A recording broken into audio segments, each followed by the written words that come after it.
හොඳයි. පින්වත්නි හැමදෙනාම සාදුනාදයක් පවත්වමු. සාදු සාදු සාදු. Most venerable members of the Mahasangha, kind devotees, today we are so fortunate to have Most Venerable Bambalapitiye Gnanaloka Thero. So, most of the devotees who are here today know Bhante very well because most of you are listening to Dhamma online, sometimes. I remember before Bhante used to come to our temple when we were in Pasadena a couple of years ago. And it is my duty and responsibility to welcome respectfully Most Venerable Gnanaloka Thero because I still remember the day he got ordained at our monastery in Sri Lanka, Colombo, the Bhikkhu Training Center. And also I remember the day he got his higher ordination. And also Bhante visited a couple of times when we were in Kandy branch, Vajirarama Kandy branch. At that time Bhante was practicing his path, Dharma, at different locations in Sri Lanka. And then Bhante moved to India and he has been practicing many years in Himalaya and at other places, locations. So I don't want to give a long, lengthy introduction on Bhante because we all know his knowledge, his understanding, his wisdom, and his practice, and his power. So with that few words, with the blessings of the Buddha, Dhamma, and Sangha, may our Bhante be well, happy, and peaceful. May he able to carry the Dhamma message for many years, and may Bhante be able to attain the bliss of Nibbana with the power of the and merits that we are accrued throughout this Dhamma talk and his Dhamma service to the world. With that blessing thoughts and words, let's welcome Most Venerable Bhante Bambalapitiye Gnanaloka Thero respectfully. To welcome Venerable, let us say Sadhu again together with the Mahasangha. Sadhu, Sadhu, Sadhu.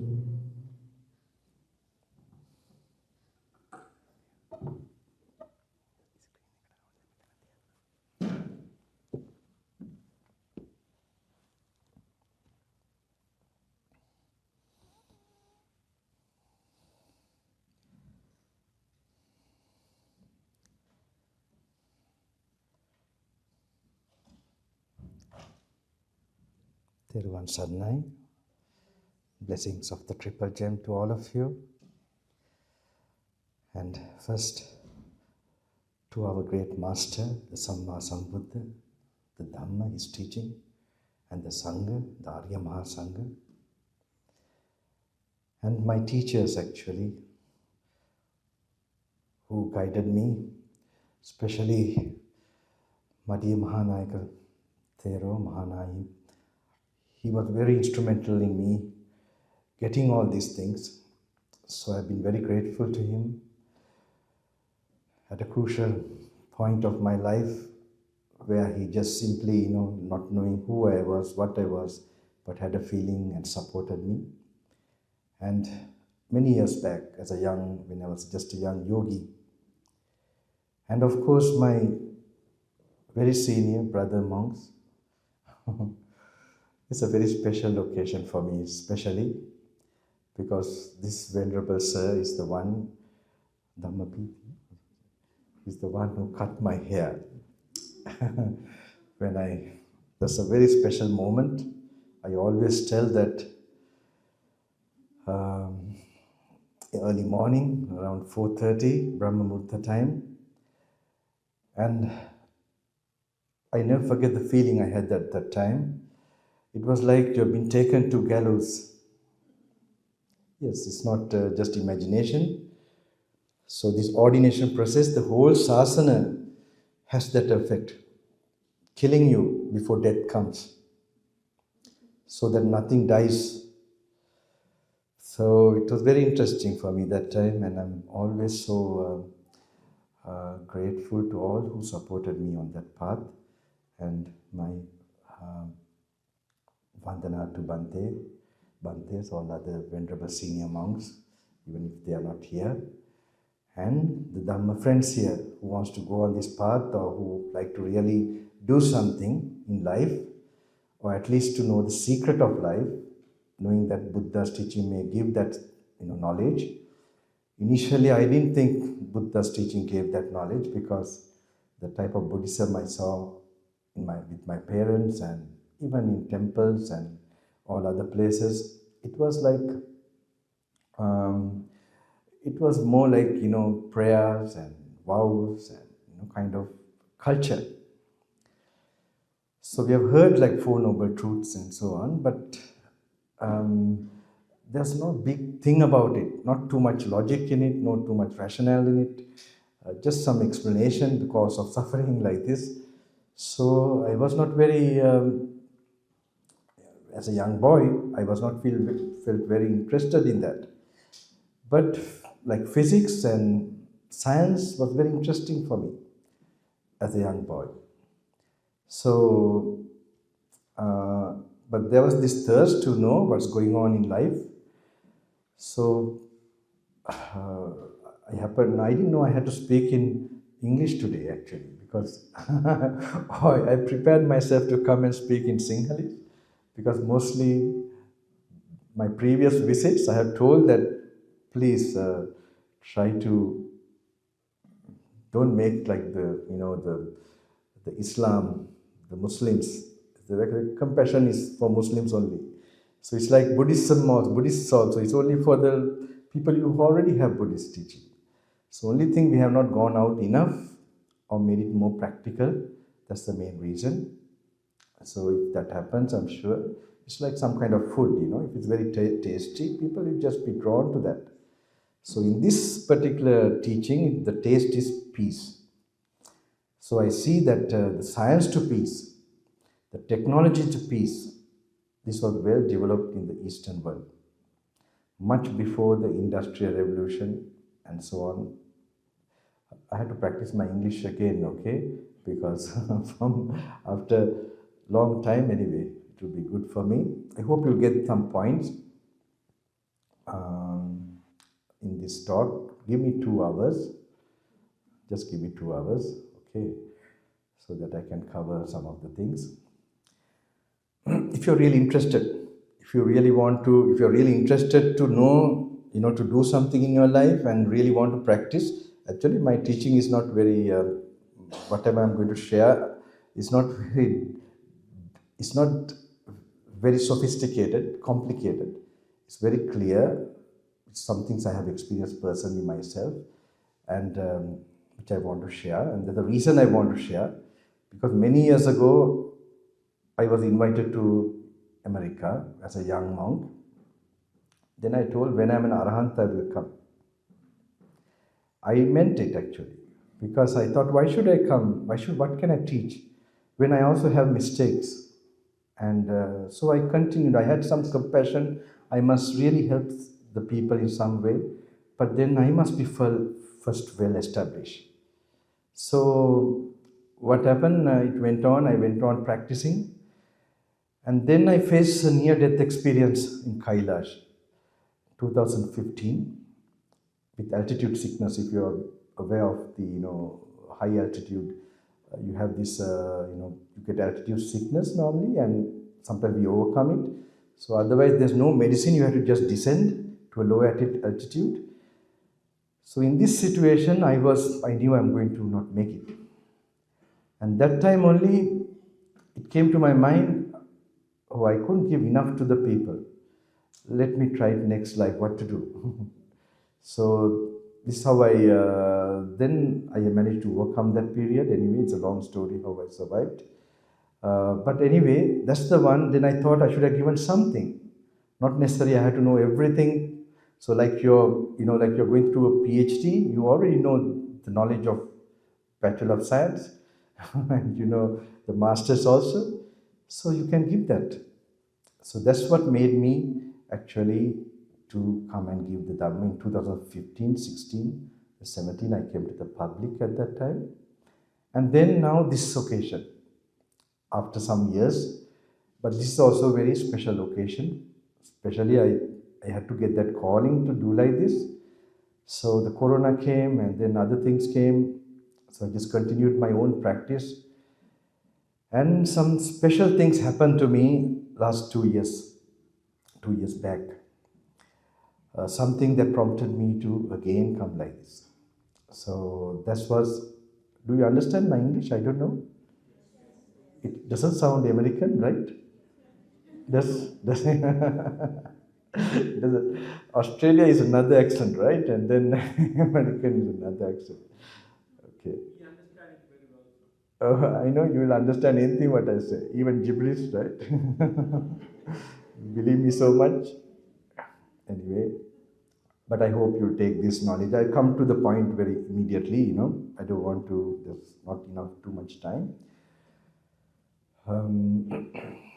The main questions in our life is, like what we are made up of. Like we have a body normally and we have consciousness. Okay?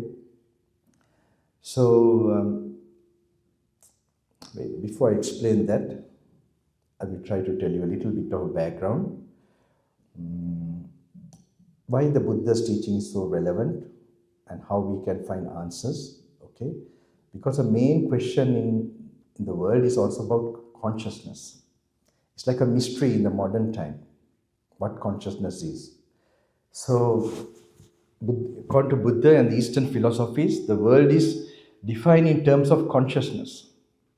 Okay? So there's someone who, in the Vedic sciences, in the Vedas or in the ancient Hindu philosophy, predating Buddha's time, and Buddha gives it a new definition and explains it in a very perfect way. So they already knew about consciousness. That is something separate from the body. All right? And also is connected karmically with the law of karma. Now, Buddhist teaching is not some kind of where you just want to get, peacefulness of life or something. It has a bigger picture. Knowing a bigger thing about our existence, about other dimensions, how we come to that. So if it's just for some relaxation, it's not so simple like that, just for relaxation or just to get peace of mind. No. It's also about the mystery of death, and it's about the afterlife. And it's also not to believe about afterlife blindly. These are very important topics. I mean, we don't have time normally because we are so busy to research on these things. And the way of researching this is not through, there is a kind of a faculty you have to enhance, especially your mind. That is where meditation comes, where you use your mind as an instrument to actually experience this world. It's very much connected with our wisdom eye, not the frontal cortex. Wisdom eye is another part, but there's a divine eye, which was already known in India many years back. From that only they knew there's something called karma. There's something called rebirth. There's a law like that. We are accountable, and exactly, according to that, we have to go through, we get another birth to reap those, what we have done. So there's another person in your country, in this part of the world, I don't know, anyone who has, I normally tell people to refer to him, Edgar Cayce. Have you read Many Mansions by Edgar Cayce? How many of you have read Edgar Cayce, Many Mansions? How many of you are not? Quite a lot. Or both? You have done both, some of you? Read and not read, no problem. Okay, this is very important. If you really want to search, I mean, not to be narrow-minded, just to make sure that you study all the aspects which will explain life.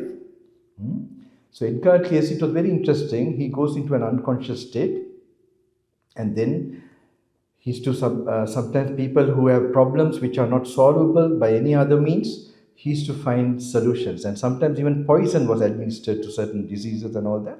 But he used to relate to previous lives. Sometimes during the Crusaders, what we had done, how now it's very interesting. I would suggest you to go through that, because then it makes sense all what this meditation is, why we have to purify our mind, why we should not get angry, why we should not get greedy, and so on. Okay, in simple terms. I'm going to explain those parts, how it's going to function.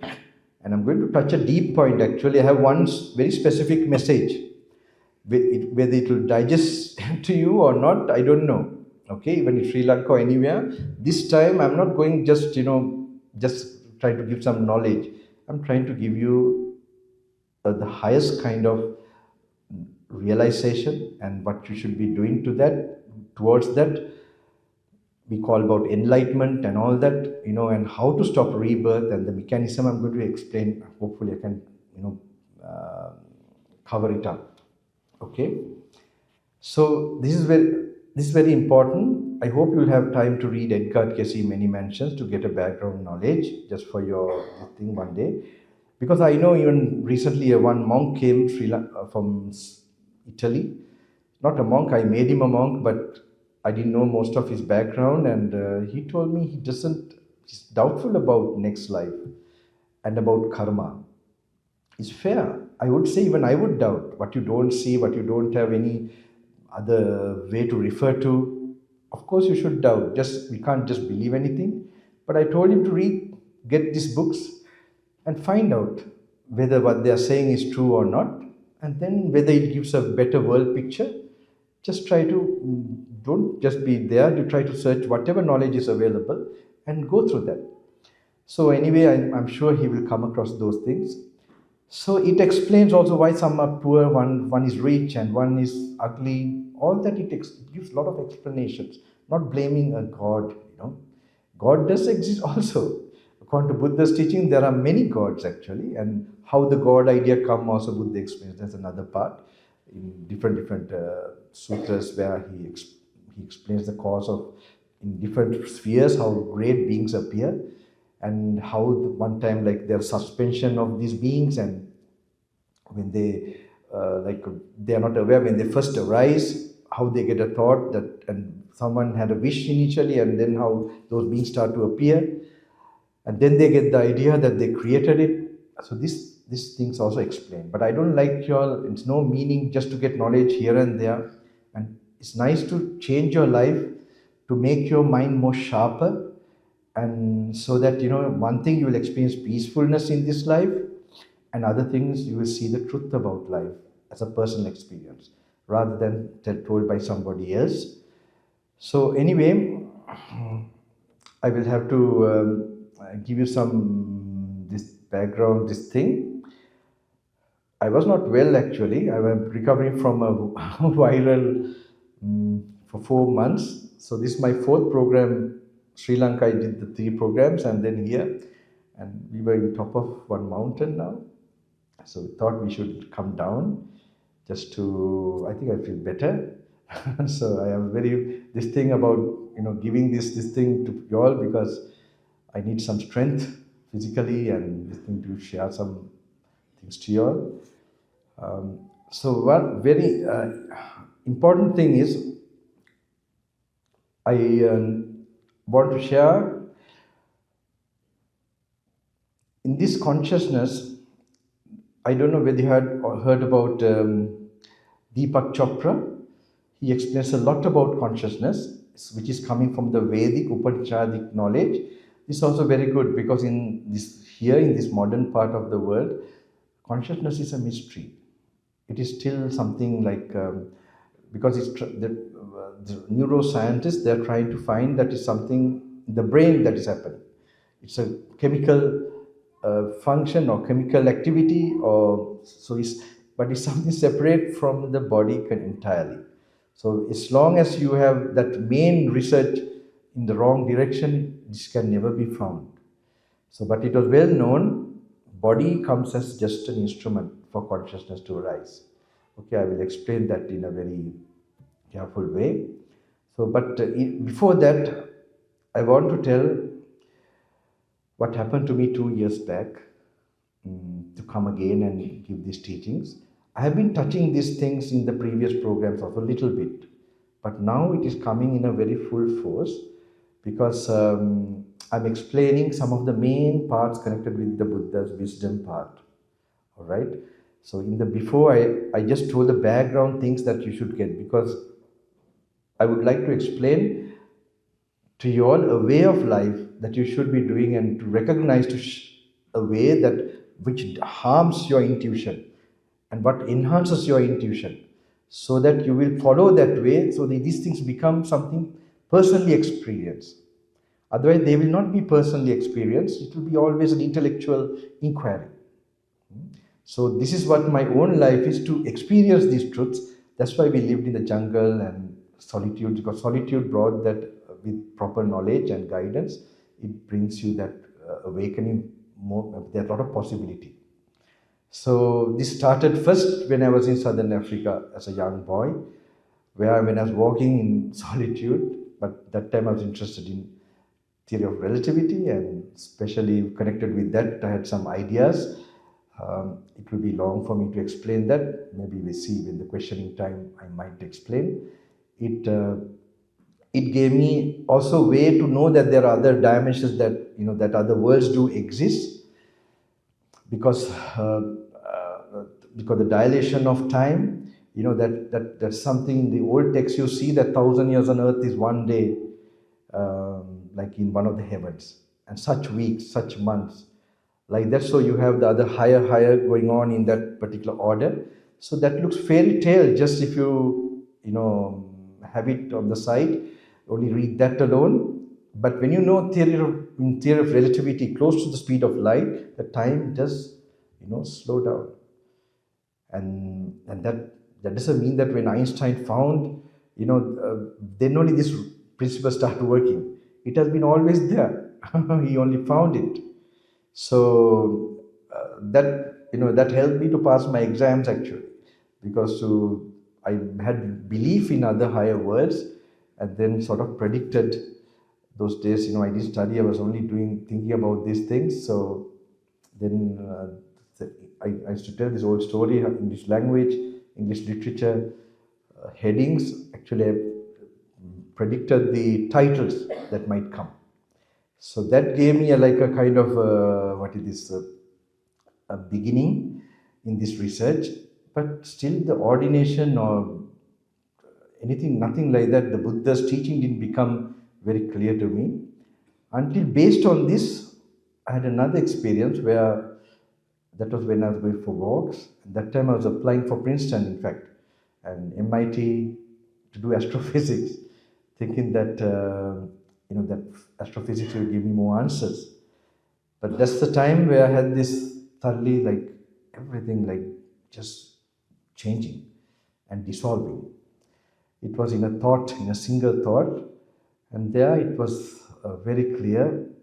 There was a monk also in my mind's eye, and it came to my mind that even all buildings, all everything will not last, it will just disappear. And in this, it came to me like, if anything begins in time, definitely ends. For this vision, this understanding, there's no beginning, therefore there's no end. This is it. It was like very clear, and then I didn't decide to go anywhere, do anything. That's how this journey started. So solitude, I knew it triggers certain insights. That's a very helpful thing. So it took me later on to stay in jungle with the text, with my teacher's guidance, and so on, and had more insight. But last 2 years back, there was this special experience, I must tell you, because as a young monk, I faced a very hard life. Not by force. I want to live that way, an ascetic life. As my teacher also was the wanderer. He had no place as such, so he was on foot for 29 years. He never got into a vehicle, and in Sri Lanka, going daily arms round. So we also met him when he was going arms round. So arms round, right? From house to house, because we don't touch money. And so that time, so when I ordained also, I started on this kind of life. And then I had to live a very rough life. So then I had to incline towards samadhi. I don't know whether you know about samadhi, like concentration meditation more. That means more like you develop more mental energy by having more focus on a singular thing. It could be a compassion meditation. It could be, even watching the breath or something, but it increases your ability to concentrate, not analyzing, not sort of what it is, like reasoning out or contemplating is something separate. These are two different meditations. So that time I used to do that before, very deeply with the teachings of the Buddha.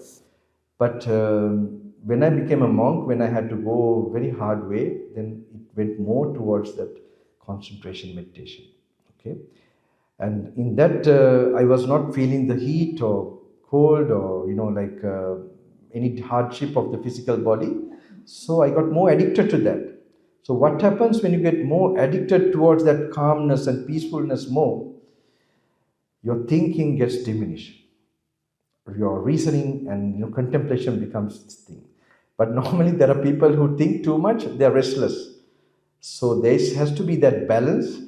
So this happened many years because I had to live so many years like that. So when I'm faced with some very difficult situation, physically in the jungle, like I had this experience with poisonous leaves in the deep jungle, where I was looked after by robbers if they didn't find me. And there's another gentleman, like a group of gentlemen, they also found me. Actually, that one of the main gentlemen, I met him now about 1 week back, one of programs. He got to know now I am in public giving this support. So because of him also, they were on an expedition actually. They were writing a book about this area of the jungle. So they met me inside.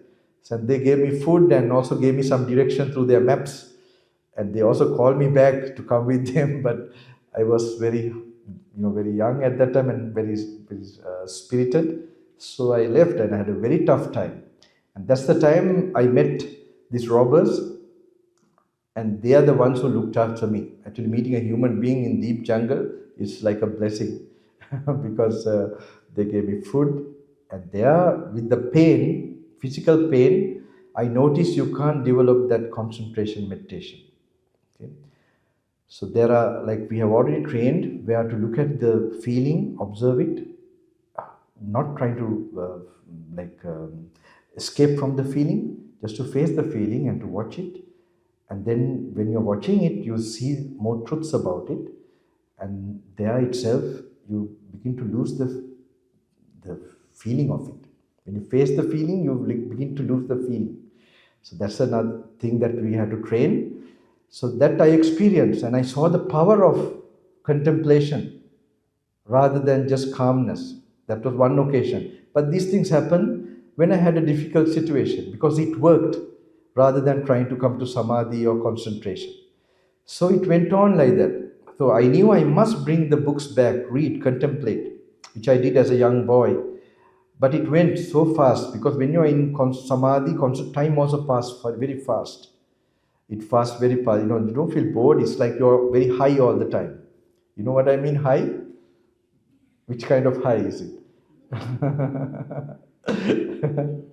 So yes, it is but this is a positive one. It doesn't you have after effects or what, I don't know, Turkey effect or I don't know what you have here. Anyway, so this is like that. So the time went on like this. So what happened? I used to take the book, in fact, the Samyutta Nikaya. I used to take it to the Himalayas. People think I don't go to Himalayas to look for a yogi or somebody, actually. because I know the teaching. This is some, I would say, some samsara habit I would have had with Himalayas. And but I take the books with me, and sometimes in the caves I used to have it, but few pages, but I go to samadhi. So never continue reading, contemplating, and so on. But it's very interesting in Sri Lanka jungles, where the ancient, supposed to have been the ancient arahants have been there. There you find you can easily contemplate. It shows that people who have lived there, they have sort of, you could say, they have kept some energy of wisdom energy, contemplative energy. So in those places, easily your mind, your nerves, this thing starts to work in that direction of analyzing, contemplating, and so on. But in those places like Himalayas have, it activates your energy points very fast. So that is related with samadhi. So anyway, I can't contemplate too long. So it went on. I used to postpone. Maybe I try next time, like that. Even still, I'm trying to get it as I did when I was a young boy. Because anyway, I'm in that direction. So what happened 2 years back, to 2023, one of my you should say assistants in India, he told me, you must meet this special yogis there. You must go and meet him. So I was, anyway, I didn't like to meet here, this one or that one. Those days I have met some people.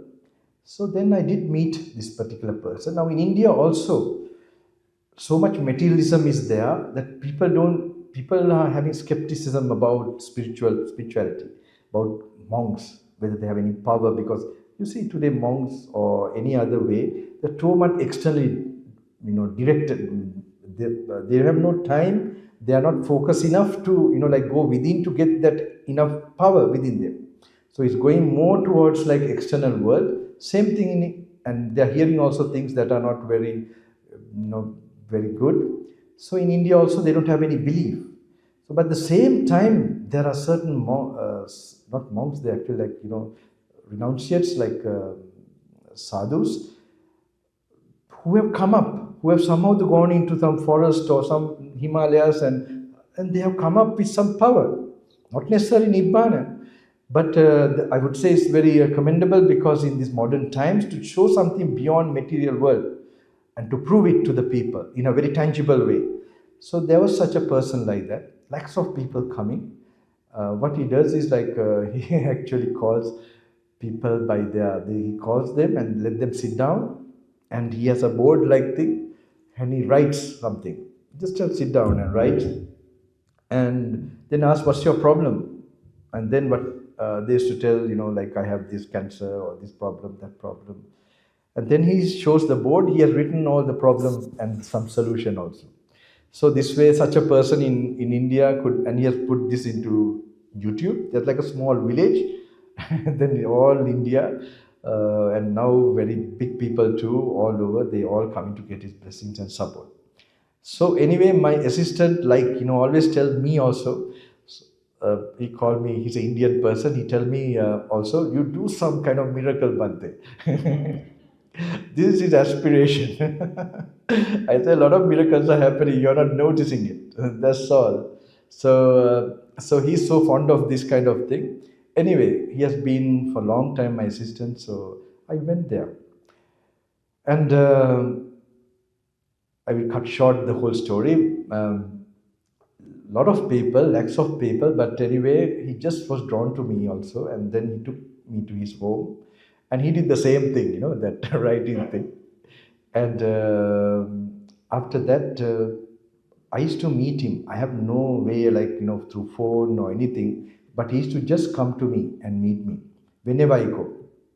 And later he told me the reason we are meeting like this, according to him, previous life we have been brother yogis. And for me also, I don't know what's the explanation for me, how I could meet him so easily, where even there are some VIPs waiting, in certain place, they're showing their cards and going and everything. And later on, suddenly his assistants coming and calling me.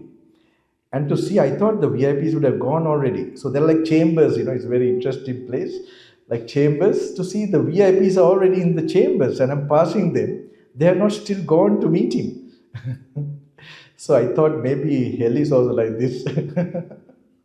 You can't have all these cards and go towards God, because you'll have to have some kind of real thing to go there. Anyway, I happened to meet him like that, and one day he came out in the like 2 o'clock in the morning, and he said, "Not enough, not enough." His English is also he can't, he's like from a village. This thing. So said. Then he also didn't know why he said why not enough, and later he said, will meet in the like his chamber. So when we met, he told, we expect you can do more meditation, and we are expecting you can do more of this meditation, but that's why we said not enough, not that you are not enough, you're done. So like that he encouraged me. I realized I had to do more meditation. So what I did was I went back and I did more of my normal meditation, and I tried to do that analyzing thing also a little bit. But the usual habitual way of practicing samadhi, I did more. And I met him again.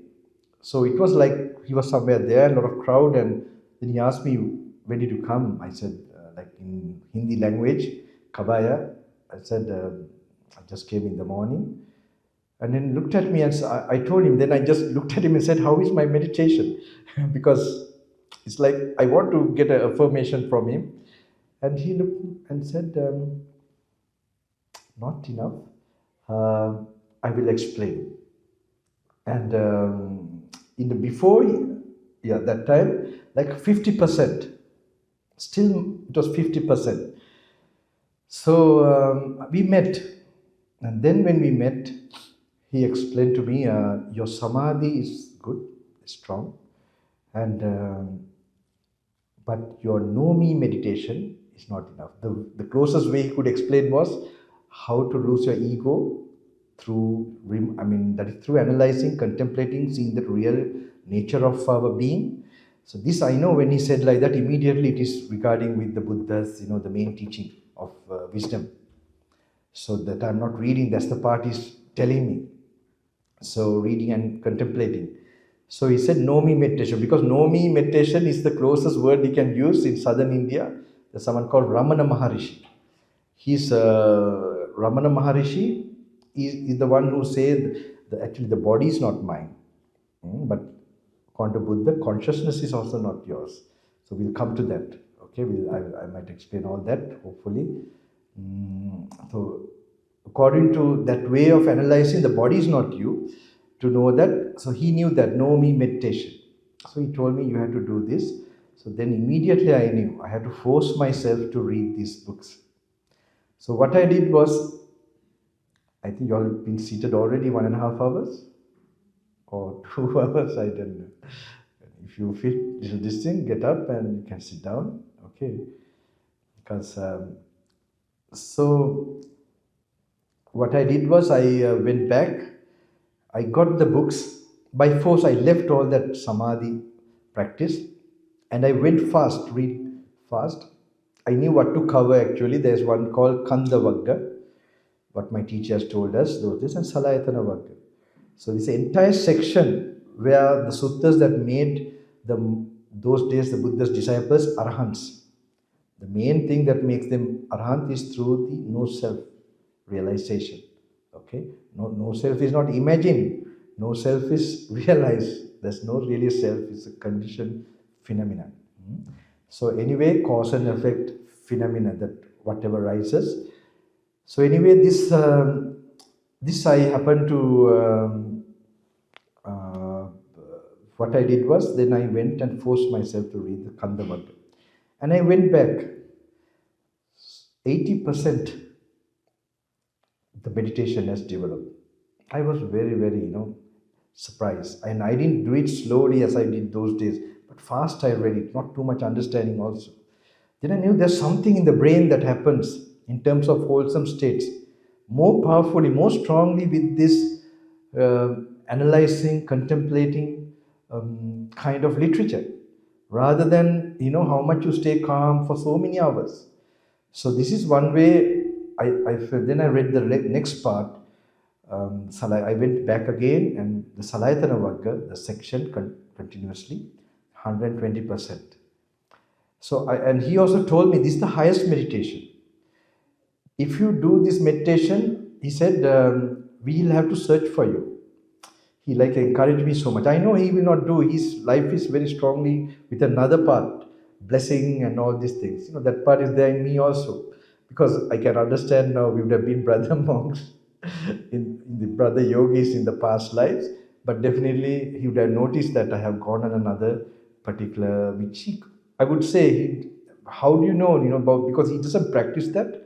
This know me meditation, or where the ego is going to be dissolved, and that part is a very specific one with the Buddha's teaching.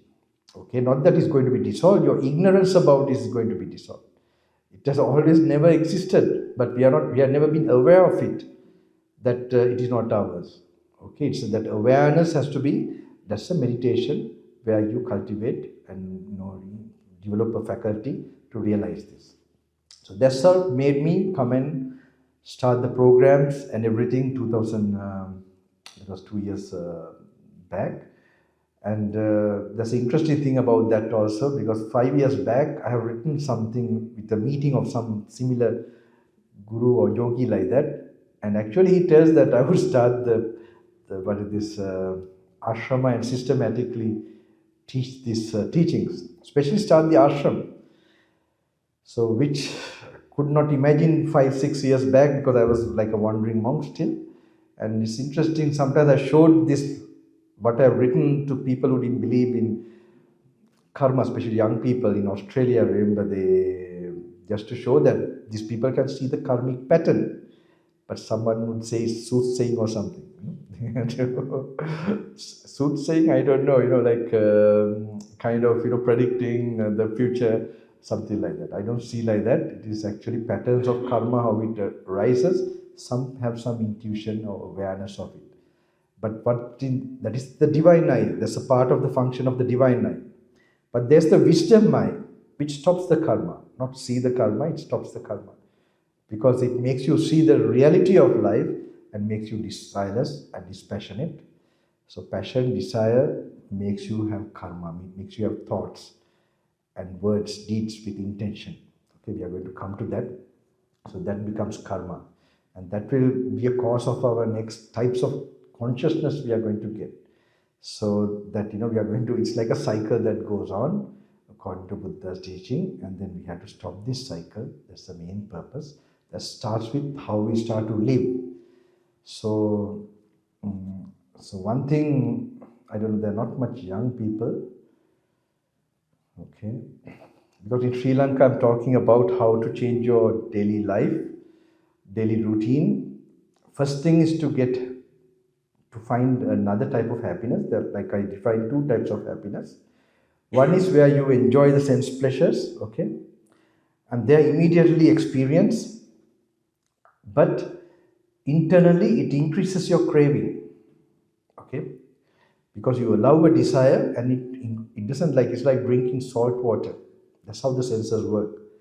More you drink, it doesn't mean you get disgust or fed up with it. You want more. So it is a universal law according to Buddha, tanha pachya dukkam upajjati. Tanha nirodha dukkam no upajjati. That is, craving, more you arouse the craving, suffering will arise. And when the craving is dealt or reduced, your suffering is reduced. It's a universal law. So whatever experiences you are enjoying, where the craving is increasing, you'll find overall you will have suffering. How to see this? You can see people with a lot of things, everything what they wish also they have got. Okay? Whatever aim, who have been looked as, who are very successful, and just look at their face. I know some people put out makeup, but without makeup, I mean.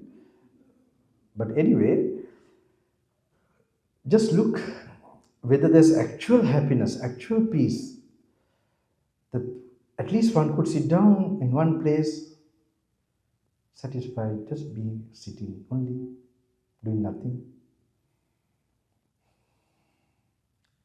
That's also, you can do that, not as a kind of a forcefully done. Naturally, it can be done if your mind reduces desires, and that's another kind of pleasure that is arising in the mind.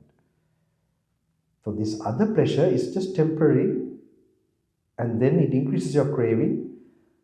Then you have a sadness without a reason, or an unsatisfied nature without a reason.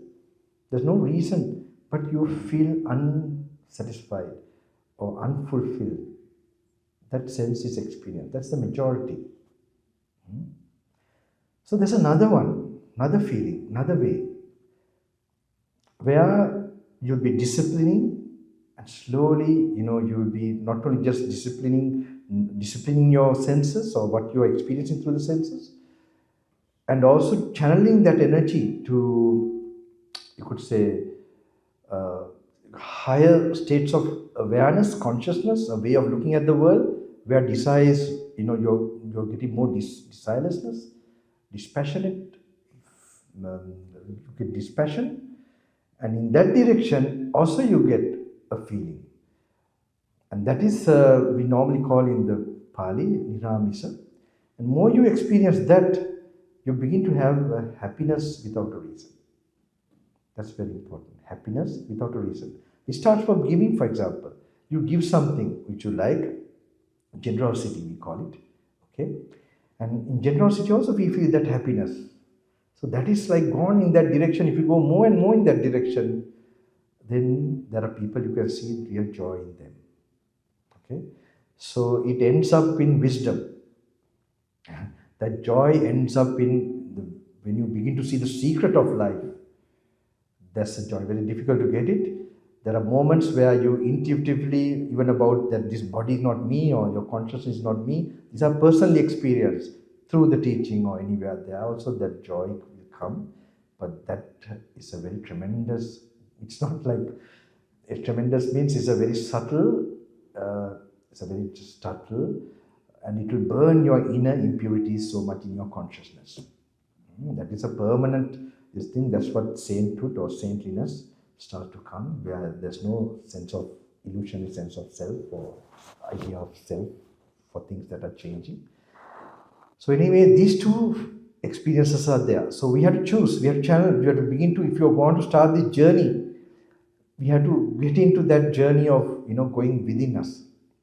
So it's a journey within us, the subtle feeling that you get in your heart or mind. It starts from even giving, sharing. That's how you learn to know what type of feeling it is. And then it goes on, and when you have few thoughts from the five senses, then you experience in a higher way. That's we call samadhi. So one of the things that is like an AC, this thing in your consciousness, you feel a coolness, and it's free from, like dullness, so bright and just equanimous. So that's a very high dosage of peace. And beyond that, if you use that, normally Buddha's teaching, that is not the end, but we are supposed to practice for, we are using that to gain permanent wisdom. We will touch that part of the wisdom. Anyway, so in Sri Lanka, and I don't know here, I had to first still notice, I am not just few days here after many years. That time also I didn't notice. So I noticed in Sri Lanka, in even other countries, so what disturbs our inner journey is the external objects mostly. So I see the main things that for our internal journey, the thing that brings about external objects towards us is the phone today. Am I right? I don't know. The phone? Have all of you got this phone? I mean, you had it for your GPS, for your traveling, everything, okay? But this is called a device, right? So it actually enhances the sense world. It enhances the sense world.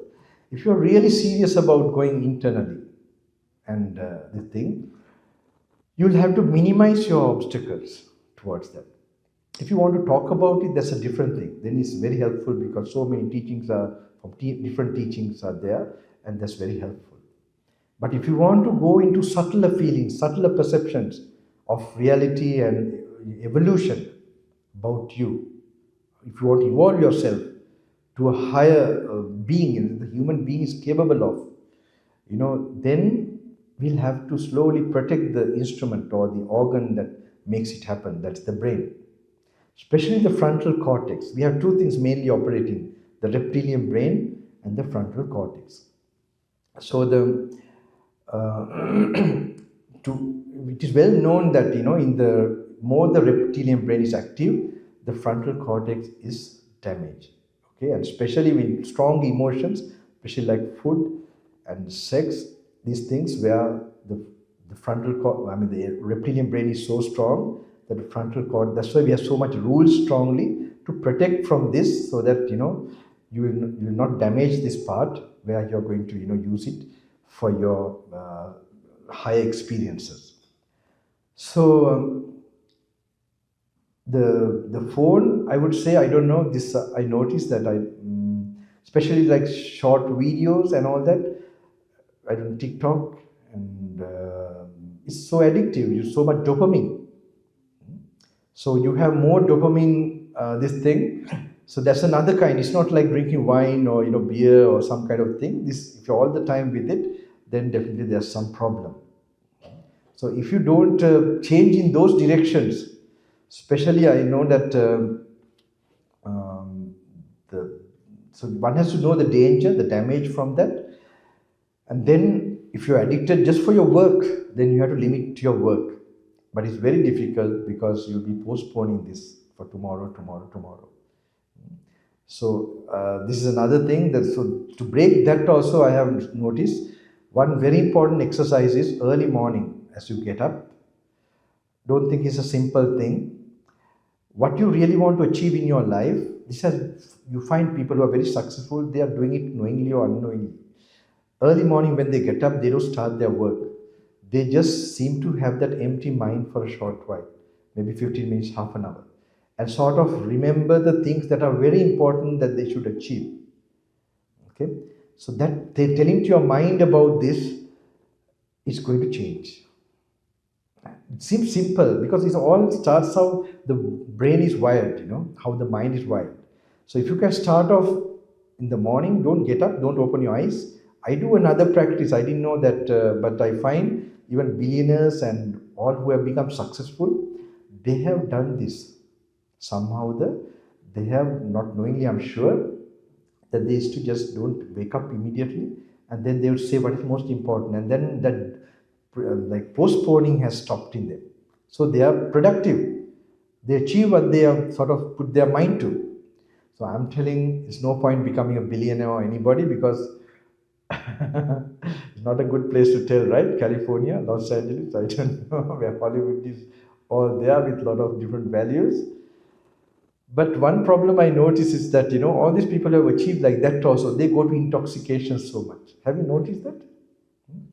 Because either they are on drugs, because they're still going behind the sense stimulation thing, and trying to find, and I could see the poverty in wisdom.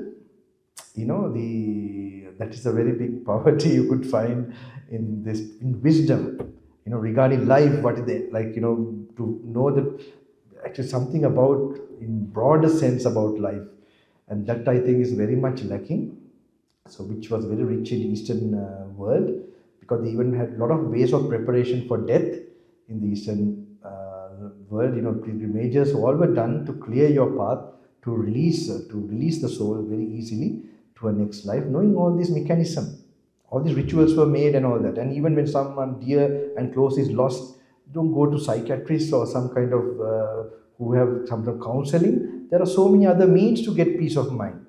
In the culture has brought about that. So anyway, in this part, but I'm sure people who have that. My teacher was from Germany actually, so he who inspired me a lot, and he's the one who. So he, who I believe there are beings who have, or in this plane, who have that tremendous evolution, who can awaken that. And with that material freedom a little bit, if they can become satisfied with what they little have, they can go on a long journey. But if they can really know about self-discipline and putting them into a proper environment, I'm sure they can become really, really strongly go on this path. So let me, if I stop, I will just stop because I have to go in a flow. I know my points are from here and there. Let me.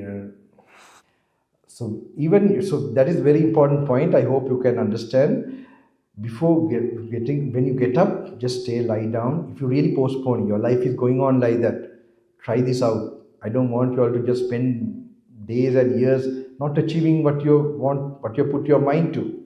So make sure that at least tomorrow, just think, maybe reading the books, maybe reading Edgar Cayce's, getting those books, and having a routine from morning, staying late up in the night, and then these are all, it's not going to make you progress in any field of life. So I hope this can be broken, and so that your even material life as well as your inner journey will become a success as time goes on. That's very important. I hope you can. Procrastination, right? Am I right pronouncing? So that is so to stop this in the morning, very important. And other thing is, who have fallen down. Some are like really down. They were somewhere and they just want to become like that to start everything. That's another thing I would like to tell. Like, you have really come down and you're not picking up anything, and you're waiting for like everything to be successful to start something. You will find great people who have achieved something also. They have already had a lot of problems. The simple secret was that they continue with whatever was there. They never stopped their striving. Okay?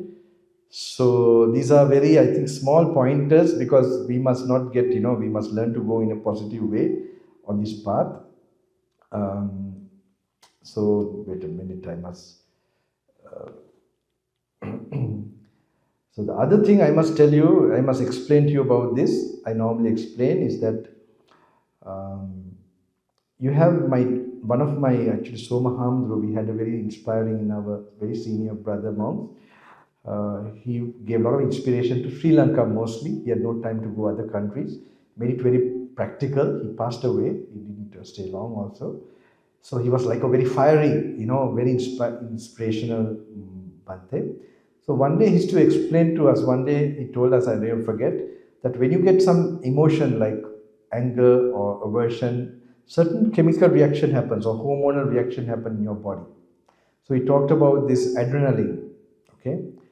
So normally adrenaline has the other way, it creates those emotions in you. So there's like an interrelation between this. Okay.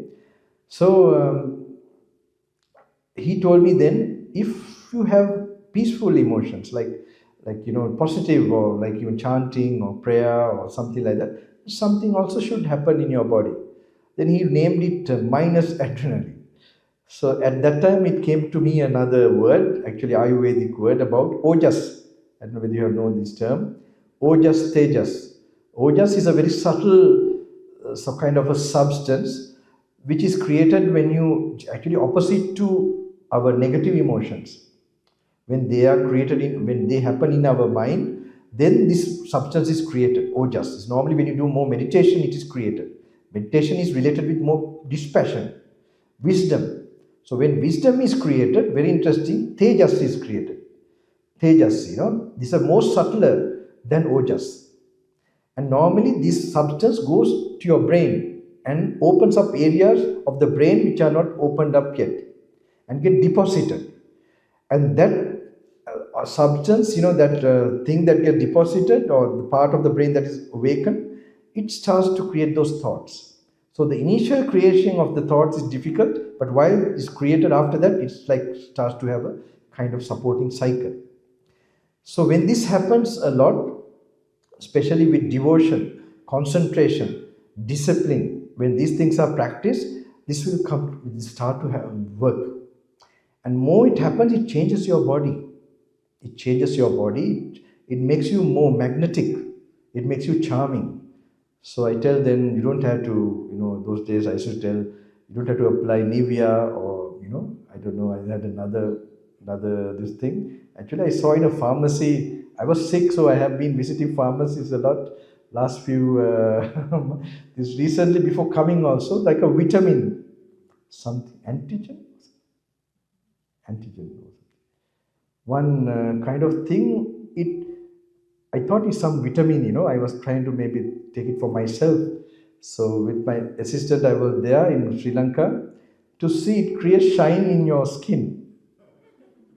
Do you know this name? Huh? Collagen. That's right.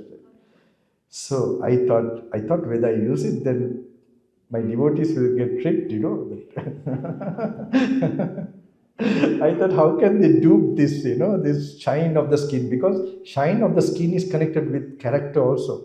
I tell because people to get a tangible idea about this. It creates smooth skin, baby skin. So that is actually coming from the blood flow with less of anger, greed, hate. With calmness, it creates another type of this thing. And it creates a shine. So normally when ojas is more created, there's a shine in your cheeks and your forehead. So I tell people, don't lose this shine if you have developed it enough for some time. And tejas, it is a more, that is analyzing, contemplating, it creates a more finer, charming energy, substance inside in you. I know people, critics will tell Swamin once say, Bhante is promoting some cosmetics or something. Okay, so who wants to get some practice is good for them. But remember this, these are true things. So if you do some negative things and have bath and everything, don't think you are going to be like fresh. Yeah, it will trick all the people who are tricking everybody. Majority of us, we don't notice because we also have so much defilements. So we can't notice unless we are really a little bit up. You can notice this person, like Buddha says, who is a good person can recognize a bad person. A good person can recognize a good person. But a bad person cannot recognize a good person. A bad person cannot recognize a bad person. What does it mean by bad and good? It is who has more greed, hate, or negative emotions. It's not nice to name anyone as bad because some people, sometimes they're bad and they will become good and things change. So, but definitely when you have these negative emotions, that you can be, if you're really concerned about your good looks, not your jogging only, but make sure you have good these thoughts and maintain a purity of conduct, and this will help you. So these things I must tell you just for your daily this thing. And I noticed with the phone also, I must touch this point also. One time, one girl was brought me, that's grandmother, actually wanted her daughter, not the daughter, the grandchild, for some problem. She was having some problem. She was put into an international school in Sri Lanka, very high, very big school. They were very poor people, but they thought, everything will be good in that school. And she went like 13, 14, she went to one of the sleepovers. So when she went to the sleepover, she happened to have a bad experience. And after that, for like 2 years, she was, not in proper, on the wrong path. So the parents noticed that, and the grandmother also. And then once they wanted me to meet her, and she came to me. And when she came, the grandmother, I noticed, she asked, "Did you take a bath?" She said, "Yes, Acha." I was wondering, why did she ask, whether she took a bath? To see when she came and she told me everything about her life, for 2 years how she was addicted to the phone and seeing things which were bad and negative. You have to imagine what it is, okay? I can't tell, it's not proper for me to tell in this thing like this. So she said that for the last 2 years I've been addicted like this, and then for like last 2 weeks I am getting like the smell of, let's say, poo, of feces around me. And though I have bath or anything, just wherever I am going, I can understand. Because you are attracting so many negative, unseen beings which live on this stuff. So you're that full of that negative, you could say, because Buddha says when you discipline, when you practice, When you're virtuous, there's an order of perfume like going from your body. Okay? So when there's something negative, then something else should happen. Negative means if you're too much, if you're drunkard, because for drinking also, you find the bhutas, pretas, or evil spirits, they like the smell of it. And sometimes it's not you, it is those beings that are, using your body. But there are some things also in this. I have noticed even spiritual beings who have gone on the spiritual path, who have broken little bit, some small virtue in the previous lives, they have that addictive nature. So actually they are very good beings. They have a small blockage. If that is removed, you'll see, like not like other people, they will be really going, they are saints actually. So even this girl who I was talking about, I know her when she was very young. She's a special being, a young girl, small girl. When she was born also I have seen her. And it was one of the only people I have seen, and I know something from intuition, or that she's a very special being who is going to, she has a special destiny. But there are things of karma of everybody we have, which we have to, so we can't label from this that if I didn't know, then people, it's a very bad girl. So such people can have these things. But remember, this is very interesting from the phone, which activate those kind of emotion, then you attract those things. And I think we should be cautious of it, careful, and so that we learn to discipline ourselves. Even through games, people know. You're not a small. I don't see small people, small kids here, but I don't know. I thought I should cover it. So now I will come. I think we have the lifestyle. So this is very important to overcome any addiction we have for the phone. So use the phone for proper purpose, maybe for communication, and if you can't control yourself, try to remove the apps or whatever. Be serious about it if you really want to overcome this. And use your time, because time will just pass, your time is just passing. With the phone, I don't know, you're just looking this, that, and it just goes on. I don't know whether you have time for, in Sri Lanka people have time, but here maybe you're busy with work, that is good. Better than using the phone and, another one is the screen of the phone. It's the blue light. It is known that it affects the serotonin in pineal gland or something. Any people, I don't know, which helps you to concentrate, which helps you to focus, that is damaged by the blue light. So when they heard, they are putting a screen because these people want to sell the phones, right?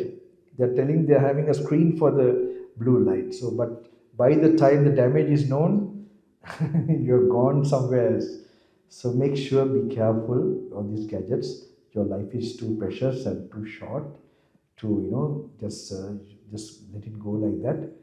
So that use it. You have to live in this world, but make sure you develop yourself and develop your mind and get the best things you can achieve as a human being. That's very important.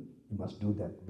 Which part of the world you are born, doesn't matter. You find out which explains, which will give answers to life, and try to know the secret of life from through anything, I would say. This is my general motto, that you must try to do that. So other thing is, okay.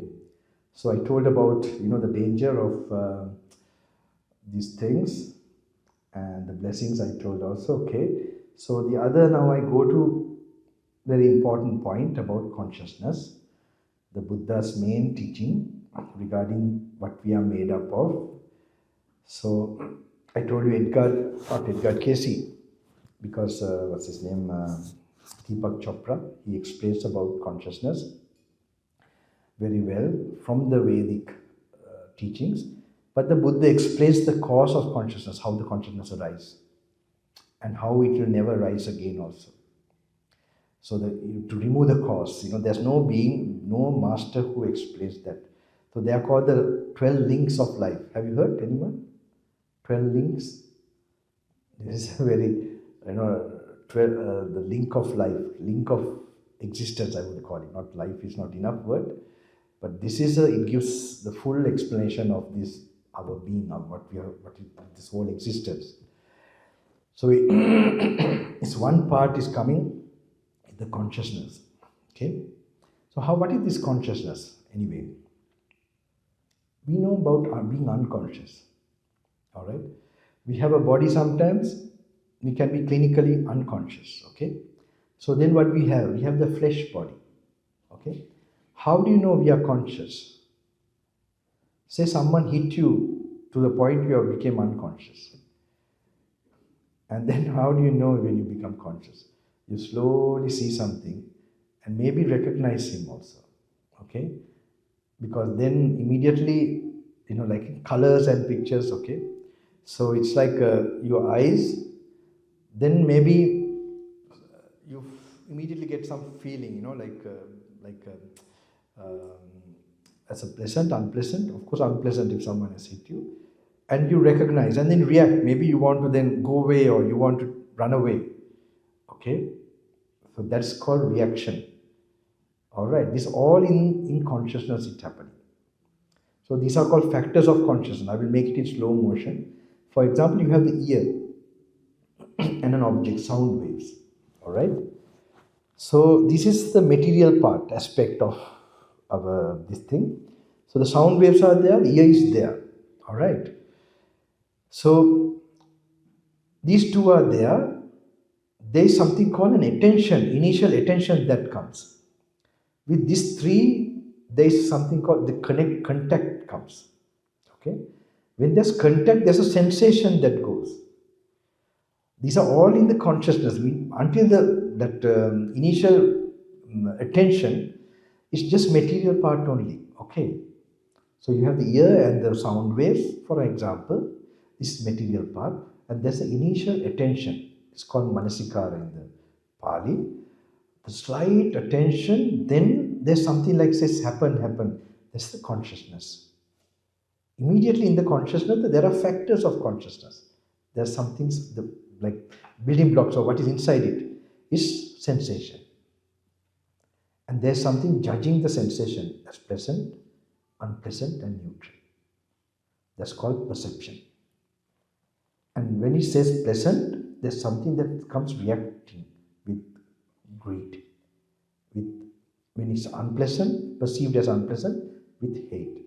And if it's neutral and you're just there like that, is with delusion. This reaction is called sankhara. Okay? This is what karma is. Because there's intention when you react like that. So if you react only in thought, it becomes mind karma, mind sankhara. If you speak with that, then it becomes word karma. And if you physically do something like that, it becomes body karma. Okay? This happens all the time. Alright? It's very interesting if you can go through Edgar Cayce's case studies. Some things you don't express physically and verbally, but you keep it inside you, how it has manifested in this life. It talks about the chastity belt and all that in the Crusaders time. Very interesting. How you have sexual problems in this life based on that internal, sort of. This is something and one thing. Remember, it's so many like that. It nicely gives, it gives nice explanation because Buddha gives I would call the science of our, consciousness and the karma. But this gives us something from our modern time. And actually, gives very clear this thing, how to picture karma. So then even in your office or working place or family life, you will be noticing that the same patterns are coming in your life. Okay, you'll be noticing that. Otherwise, this goes on, you're unenlightened, you're not, you're being petty-minded, narrow-minded, and just, reacting. What is this? You have to raise up your awareness and like that so that you will immediately come out of this cycle, then you become less reactive, not in a kind of ignorant way, but with then things around you also start to change, harmonious and peaceful. Because you're creating the world, how you react.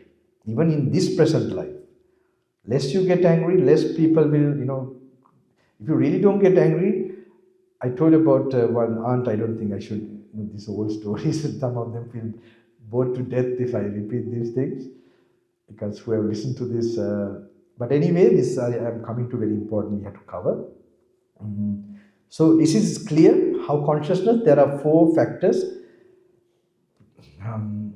there is a there is a body, the body part, the ear and the object, then the eyes and the light or form, the nose and the smell, tongue and the taste, like that for the 6 organs. So you have this material part, and you know how for each one it happens like that. Initially there's the reflection, and then there's the connection, there's the sensation, and judging the sensation is perception, and the way you perceive, you react. That's karma. If you react thought, it's mind karma. If you speak word karma, action, it becomes body karma. So this is all the time happening, all right, in us. Unknowingly, we are just, this is what we are doing. So normally, the last moment, have you heard about this? We get a last thought. Have you heard about this? We have got a last thought. We get a last thought. And there's another thing happened last with our body in the moment of death. The last breath. Okay? I'm jumping into very deep waters. Anyway, I told you this time my teaching is all about, if anyone wants to get it, let them get it. It's a good chance, but I don't know how much it will digest. Some things my teacher told deep and to ponder, I am putting it out. Making you familiar to think in those directions, because reading the original teachings, it is actually like a manual of our being. It's no point just reading. It explains life, it explains our existence. And you can't, actually, you have to begin to see from your mind, the faculty. It's something like, even, those days, how did they find the earth is round? Do you know? Like, I have heard those days, like, they have this not binoculars, this telescope, right? And from the sea, the mast of the ship, when it's slowly coming up, it's like, you can see it slowly appearing more and more. So then they knew it from a gradient is sort of coming up. So they can't see the gradient. But by seeing this, and then the real truth is thought over. Same way, this knowing the truth of the Dhamma, some things you can see from your senses, and the other thing you have to contemplate, connect, analyze, then only you find the truth. Same way, this unseen truth of our life also is like that. So for the same way, this Buddha's teaching is like a coding, it's like you have those things where he explains the sort of the cause and effect, the pointers. So you learn to think of the Dhamma. That's the main thing. Thinking of the teaching, so that's we are now also doing. So I'm just trying to give you an idea. Consciousness, how can consciousness, Buddha says, is conditioned. Okay? Without a sound wave, if you just have the ear and you have your attention, that consciousness will never arise. Okay? Do you follow me? Or you are following something? You have to follow me if you are going to understand this. If you're tired, I'm sorry. So you have eyes and, for example, objects. So if the ears has some problem with the ear, you have only the sound coming and hitting the ear. Okay? And you're trying to pay attention also. Will there be consciousness? What do you think? Will there be consciousness? No. Okay? So you have the ear, the sound waves come, but your attention is not there initially. Will there be consciousness? No. So there has to be the sound wave, there has to be the ear, and there has to be the reflection. 3 coming together, the conditioned thing. So you are taking it for granted, you are like looking, doing these things. It's a conditioned thing constantly happening. Okay? So what the Buddha does is he breaks the condition. I will tell you, it's a very great, wise thing, because the consciousness is the main thing that rebirth happens. Okay, the body doesn't go to a next life. One time one monk was asked, I think once very senior monk was asked, how to explain rebirth, how to prove it. It's like it's happening in the mind and consciousness. For example, then he asked the other person, can you think of a flower? Then he said, yes, Bante. And then he said, what is the color of the flower? What flower did you think is a rose or something? Then he said, can you prove that you were thinking of a rose? You can't prove it. It is something, same way, the rebirth is it's a consciousness, a thought. So it gets a body for that thought to continue. Okay? So the thought needs a body always. So I'm coming now here slowly. Just follow me. So karma is the one that, so the consciousness needs the conditions. You must keep this in mind, okay? Without the conditions, consciousness never cannot arise. And another way how to see consciousness is not you. Now in this consciousness only we are now experiencing the hall, the devotees are there, or in your family, this is my brother, this is my sister, all this is in consciousness, okay? So my boss or in the working place or whatever experience is in consciousness. So normally it's very difficult to see. Now the body we can see getting old, dying, disintegrating, something you can see like, yeah, it's the way, not the way I wanted it, so that means not mine. You can analyze that like that. But consciousness is so fast changing that you can't really, you see it like a single stream, and you don't get the feeling or very tangible awareness that this is not me. It looks me. You can feel the body as no me, but to feel or to know the mind as no me is very difficult. Okay, so what happened? There's one way how the Buddha shows the consciousness cannot never arise. It cannot arise without a body. So if it needs a body to arise, and if the body is not you, then the consciousness have to be you, no, not you. Okay, so it is actually through wisdom only you know it's not you. You can't really see, and that is by the meditation you will begin to really realize it. Oh, the consciousness is not me, and the body is not me. Also, this has to be realized through your own experiences. For that only in your walking meditation, when you contemplate and when you create a sort of, you build up a certain you could say a beauty in you. That means you have developed these virtues and developed your concentration power for some time. The possibility is there that you might perceive these truths in a very clear way. So now, normally we know the last moment we get the last thought. Okay, so normally we know that if you have interacted too much in the sensual world, that is like with your family and your working place, only these two, it is with the five senses mostly. So normally we get angry or we get attached and all that, and we create karma in this plane. Okay, so according to karma only we get the last thought, okay, to direct us to next how we should go on. So if you were attached to your parents, and just for example, okay, to give an idea, or any other relations and so on too much and interacted too much, most probably you will get the memory of them, right? You don't want to leave them or whatever. So it depends also on type of good deeds and karma you have done to propel you to what kind of form you will get, but sometimes you might not leave them. You might be in an area of plane, these things happen. So just to give you just an idea, the last moment what you have been very busy in your normal life for a long period, that's the most possibility. So the last thought comes, and then when the dying time comes, there's a last breath. So normally what do you think in such a person? Will he be able to look at the last breath, or will he be distracted by that last thought? What do you think? Be distracted, because one thing, he still has desire and he has karma. For example, coming here also, you have some karma to suffer with me now. For 1 hour, 2 hours. Okay, that's why you thought, oh, I must come. Now you think I made a mistake. Okay. So now coming, like that is also karma. We have a karmic interaction, and this karma means there's some cause and effect for you to be here. Alright? And you had a desire to come. These two things. Same way the rebirth process, the moment of there is desire in you still, and there is karma. For karma brings you the object. Karma brought you the, like the function, the program. If there's no karma, they say the program is cancelled today. Okay.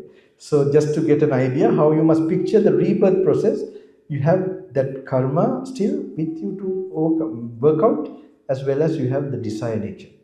All right. Normally karma is created by desire. So this is in the sensual plane. So what happened when you have like that? you're distracted by a thought means what? Does the conscious have conditions or not to arise? What do you think? It has conditions to arise or not? It has conditions, okay? It's very simple, keep it simple, but it is revealing a very deep secret. If you're interested about rebirth and Buddha's main reason of this path, okay? Even thinking like this can make you enlightened, tell you honestly, all right? So this is called Yodiso Mansikara. So what happened? Now I add something. This is my teacher's explanation, but I'm adding something to explain this further. Have you heard about non-returner in the Buddha's teaching? Non-returner is someone who goes to higher Brahma lokas and he's not born here. Why? Because first thing, he's not born here. He has no karma in the sense plane. Okay? His wisdom and his achievement is such that his defilements are not working in the sensual plane. Okay? Five sense world.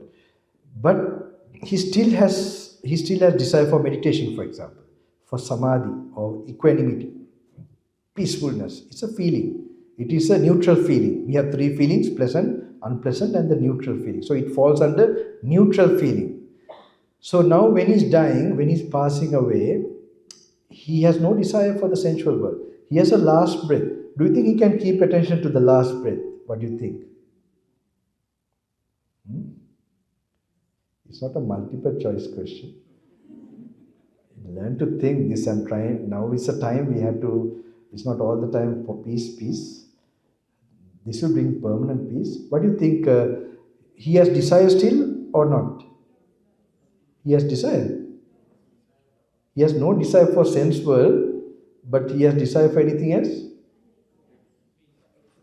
Peace, yeah, okay, peace. Samadhi, okay? And he has karma also in that. That's why he's called non-returner. Okay, that is somewhere. He don't return here, but he will perfect it in somewhere else. Alright? So, when he's dying, in the last moment, the last breath, you think he will see, or he'll be distracted. Just picture it in your mind. Alright? That's the most important thing. Just picture how you think like it's happening to you. So you have no desire here and you are still attached to meditation. And then what happens? Your mind will definitely get distracted. So that becomes an object for consciousness. Consciousness will arise, right? Not in this world, in a higher world. Alright? So just imagine Arahant, the one who perfect completely. Just think it's happened to you and you have completely no desire whatsoever, even to peace. Okay, even to anything sensual world or to peacefulness of any type of feeling. Will you be able to keep your attention to the last breath? Not attaching also to the breath. Will you be?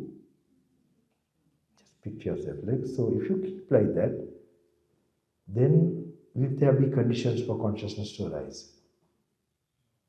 What do you think? No. My teaching is to warn me. It's deep. Okay? And I'm also warning you, it's deep.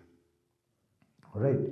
So I'm just putting you into a kind of this thing. One day if you happen to read the original Buddha's teaching, it will become very meaningful. It became meaningful to me. As a young boy, I used to listen, I used to enjoy when he explains this part of it. But in the jungle, when I happened to go through the original, this thing, the conditioned nature, how the khandhas, what we call body, feeling, perception, and consciousness, are like a gum, with our craving. The consciousness is bound with that gum of craving. Okay, so the gum is removed by wisdom, then it can't exist, it can't stand. Then a rebirth in a mother's womb, it can't arise, that can't form. Okay, so some food for thought. I hope you get a chance to read the original text. And just after a long time, after 5 months, I'm giving this. So anyway, I go for questions because I've given too much of things. Let me see whether I can cover anything else. So I suggest, we have this word of the Buddha. I have started this retreats. I don't know, so this is one way. In a program, people get some idea of, and the retreats, I don't know how it's done here. So that is where, which I did for like 2 weeks with my teacher. The same thing I'm giving to others. Actually, he explained to read those special texts only to monks those days.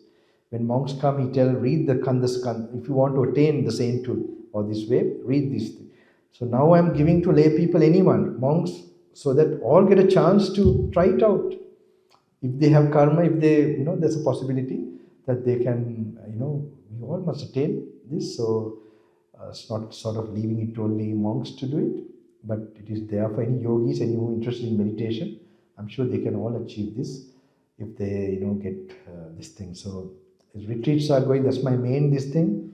So programs are there like just to clear or give support or give a push towards the retreat one day, and to make your life now in the practice very important. Early morning, very important to start your practice with compassion meditation and anapanasati. These two, if you can stay, whatever, it's like a habit, like brushing your teeth. If you can, stay like that, get that peacefulness. And the second one is to be careful where your virtue is broken anywhere, where you lied, where you did something, where you're breaking the 5 precepts, that you must think, how I'm going to avoid today. Okay, and the other one is how to go mindfully and how to control the senses. That is not to see what is unnecessary, not to hear what is unnecessary, because that will create the monkey mind. We want to reduce our monkey mind, right? So it starts from how we have stimulated from the 5 senses. So I tell normally there's a practice called Indriya Samvara Sila, where you don't look at the details. It is the highest type of, virtue or discipline you can discipline on the path, where you don't look at the details. Like when you're crossing the road, you see the vehicles, but you don't see who is inside the vehicle, for example. All right? So that so same way the phone, everything is used in that direction. So that, then you just learn to do your activity without allowing your mind to have chances to have desires or irritation. So that way you are developing your internal energy.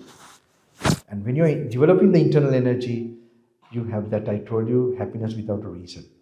And then when you're walking, driving, just feel the seat. Simple things, improving your ability to be in the present moment. Feeling the steps. Okay? And just not, before the thing comes, don't think of a solution. It's some idea you can think, because, but try to get that spontaneous, solution for something, so that you'll use desirelessness to achieve what you desire. Okay? There's such a power in that. So when you walk, just pay attention to the little things immediately. Don't allow the mind to go to sort of so much far ahead in the future or the past. Your mind will run to the old habit, but bring it again to the simple noticing. You will see, you will get a sense. Slowly your mind will find health in peacefulness and strengthening of the mind. So when you're driving, just feel the steering wheel, like that, the seat. Basic things. More you play like that, your mind, mind has that plasticity nature. You can train it in so many ways. So when you train this way, you'll learn to be a master of peacefulness in mind. And that will enhance your worldly life also, for sure. Whatever you direct your mind to, then you can achieve that also better. But mostly you will have no stress. No, you will live actually. You will not live like a dead person. Okay, any questions? If I remember something. It's very inspiring and motivating. I'm sorry, it's like my talks, it's like here, jumble, but anyway, some clear direction I hope you all get. There was a very good voice there. I caught. You mentioned no me meditation. Yeah. What is it? Is there a Pali word for it? No, it is anatta. Oh, anatta. Anatta means it's no me told by those Hindu yogis, I see. because they have the closest word. Their English is also not very good. Okay, so the closest this thing was know me, which is told by actually so many they just coined this word like know me, no self. Yes, all got enlightened very fast. But Not yet, okay, but I want to ask, when you in the morning, what you prescribe, uh, how do you decide on the mix of samatha meditation and then getting on to vidarsana, what they call the samatha purvangama vidarsana, or they have the other way around, the vidarsana purvangama samatha, or the yugananda. what is your way? You're always talking about other people's one. I know what you mean. I do it. I prefer to do I always tend to drift towards the Vidarsana. Vidarsana Purana. I can tell you my personal the thing. It is same to your one. It has actually I also I don't open my eyes as soon as I get up. I would have first vidarshana with looking at the rupa skandha with anatta lakkana sutra. According to that, look it like from outside my body until I get a release. Like I don't do it just like reciting or chanting something or naming something. No, I would wait until I get visualization of it. So I release my body. So it's going to samadhi actually through vipassana. And after that, I turn it to metta like that, more samadhi like that I do. And then when I fully done only, I open my eyes and start my other things. So that's one way you can do. Yes. I have a follow-up question. Sorry. Say if you do that in the morning, but if the rest of your life is all full of sensual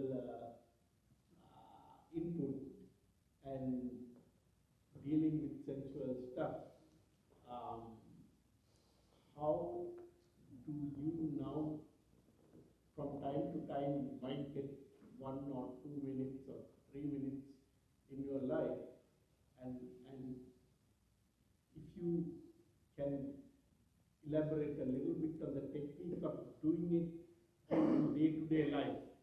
Yes, you should. Just after you get up. Yeah, you should. I would enhance this now. This is just a beginning. Then I have other small practices. It goes on, like I have all internal practices. As a yogi, I have some other practices which I can't tell, and so you continue those things. But they're all then connect. And then I would sometimes some things can get neglected. Now I was very busy before coming here also, for example. So I have an afternoon session also very specific. For many years, it's been habit. So it gives me physical energy and I have to always keep meditating in this life. So everything else, it might go to a minimum something, but never lose it, Maybe one day, very rarely. And then, but keeping it, like brushing your teeth or something, So you become you become habituated. You suffer, you feel suffering if you don't do it. And then you try to improve that and increase that and really come out of this whole thing of the sense world. So this is something slowly you'll be as a human being, I think, so that you're doing minimum duties what you have to do, but making sure you protect your main duty to be peaceful and joyful. So that's I think that's what I'm trying to do all the time. You got answers, or I don't know. Since you're from Sri Lanka, last Pali, the Nomi meditation, maybe that means the Panchapadanaskandha Anityatave? Nomi meditation, I think what he meant was he would have seen that I have done this path connected with anatta. Anatta means no self. Okay? So no self is a result of seeing the impermanence. That what you take as self, if it is permanent something, then you can take it as self. But if you find that nothing has ever arisen, has stayed, it has to pass away. With that, the idea of a self cannot come. So whoever gets the idea of a self is somehow having the delusion that it doesn't change. Okay? So that delusion that it does not change is there because it is not seen perfectly to the ultimate truth. So even it's a dhyana, for example, it's a feeling again, and then you take that as not changing. You will take all other things below that as changing. So then still like that, but you see dhyana also is a conditioned thing. So Buddha's impermanence is a universal impermanence. And if that is that's what you realize, then you don't see anywhere a self as such. It's so that is the highest. But what I see is that this person who told me, I think it is very popular. I told you in South India about the know me, but it's regarding the body because they are very in the Hindu tradition. It's very less of that analytical contemplation. It's more of an atma, something that is there, not changing. So this is where he want to convey the message. That's why he told me, I guess. Can you please explain how the third eye affects your pituitary gland and in turn affects our body? Sorry, can you repeat? How the third eye affects the pituitary gland to react and how that affects the body. Can you explain? The third eye. You mean we have the third eye means normally we have the frontal cortex, okay? In this we have the subtle, we have the divine eye, things like that, and also wisdom eye. So they are all like pituitary gland means the brain, the behind. I would say that, like for example, so sometimes like certain things that comes out of a result of awakening the third eye.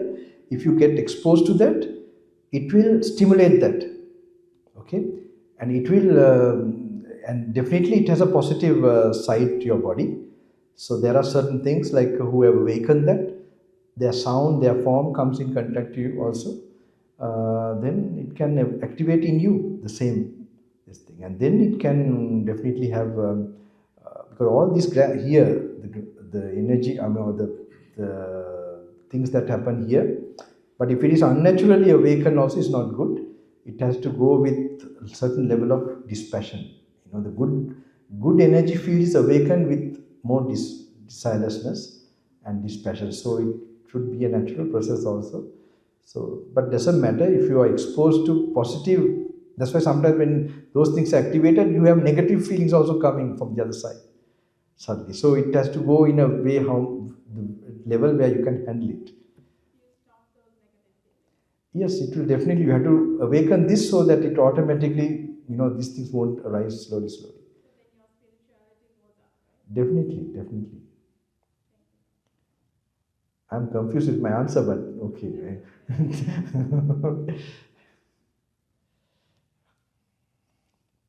Anyone else? I hope I think I covered some of the. I would suggest you to get if you regarding rebirth and all that, Edgar Casey many mentions, and also I would suggest Buddha's Word of the Buddha, Gnanaloka Thero, get them, okay, so that you will have those visions. We have one of the books, no? Word of the Buddha, do you have a copy? So this program is mainly connected with, for me to tell you about the importance of the Buddha's, that word of the Buddha's words, original words. Okay, so in the retreat you will get it, but in the program also, I hope you can get it in your private this thing, invest in Sinhalese if you want to get it. Get those books, keep it by your bedside, okay, and then start reading. Don't waste this opportunity. I told you, add to your meditation of compassion, metta bhavana and anapanasati reading session of few pages. It will elevate quickly clear your karma more faster. Even if one word becomes clear in you, it will fasten your evolution. All right. Remember what I experienced with my just reading. Don't think sometimes you might not understand. Yes.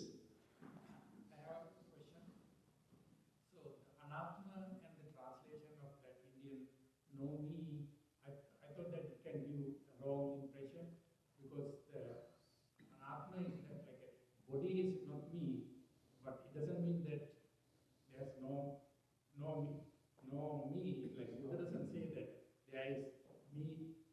there is or there is not. So only that body is not me, or consciousness is not me.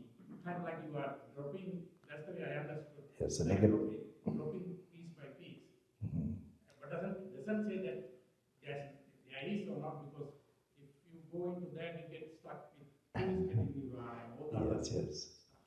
So I was thinking that. Yes. No, I mean, I am very grateful to him even telling those two words, because he doesn't know English at all. So but he gave me the message that I must read the teachings again more, which gave me the point, because I think but definitely he pinpointed me the analyzing meditation or contemplating meditation. That's the point. But definitely it comes out as not as a rational thing, the anatta realization. It comes as a kind of a meditative, contemplative analysis of cause and effect, conditioned nature of. Then it becomes obvious that the idea of it's an idea. The self is an idea. It's not real.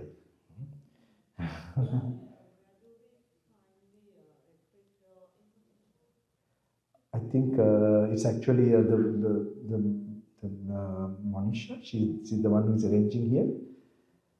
No, I don't. Thank you for asking that question. It's going to be having at Mount Holy meditation, Zen meditation center. It's going to be starting on the 5th to the 10th. It's going to be 5-day residential retreat. We have about 6 or 7 people can join, because we have about, I think, 15, right? Registered? I'm sorry, 6 or 7 spots available. 5th of July to 10th of July. A 5-day retreat. And it's a very good retreat if you can join. I can give my number, so I can provide you with information. So I tell, before you die, just do one retreat. Swami once said, this weight, from young age I knew about this, but the time only comes now. In case something, get the books. Okay, keep it beside your bedside. The original words of the Buddha. Buddha is a name, but what he spoke is still recorded. It has a magical nature. That's why I call these books it's a magical book. People knew about it a little bit in Sri Lanka by chanting in Pali language. Sometimes cancers were cured and this and that. That is karma, no? Cancer also is a karma. But more rooted karma will be removed and cleared if you even understand a little word, one word. This ancient, Pali, the way it is, this thing presented. So if your brain gets little familiar, even it's so much fast, clears your things. So that's the encouragement I want to give you all, with my own personal experience with those persons who have, insight into the working of the mind internally, in terms of your wholesome states of consciousness, how they saw that it's the most efficient or fast way of increasing your, the kusal or wholesome potential. So I hope not our teaching, our each individual monk speaking, what they understood, even my own experiences. Go to the master himself. So if it's in English, Bhikkhu Bodhi's, Hamdro, his books are there. So there, Bhikkhu Bodhi, his Bhante's translation is really good.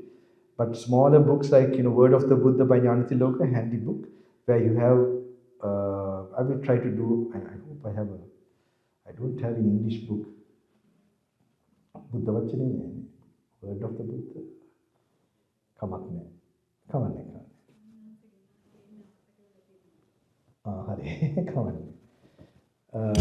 Because this is my main thing, for you to go to read that, to see the importance of that. I'm not just coming and encouraging about this. For your life, to fasten this thing. And I hope those points will come where rebirth. I've given you already how to look at the Dhamma. So like an engine you see immediately, but at least what you have explained, you will know, Bhante is talking about consciousness, how it's related to rebirth. At least this recording, you try to repeat it, at home, then it will come to your mind more, okay? Because I went very fast. So I want you to think towards enlightenment. So even you all coming here, I think you all have potential for that. Otherwise, because this is not teaching or Dhamma, is about directly about enlightenment. Very fact you think in that direction, how the conditioned nature of consciousness and the removed, that will make you awaken even. But in the meanwhile, if you also change your lifestyle, because now the same thinking, if you think after 7 days, 2 weeks, 1 month, 2 months, things will change. Your insight will differ. So whoever, if they are not reading these books again, that means nothing happened to them. They are looking for other teachings. They have not got the experience from this. Okay? So these words, there's an experience. I'm not there to give you a lot of knowledge.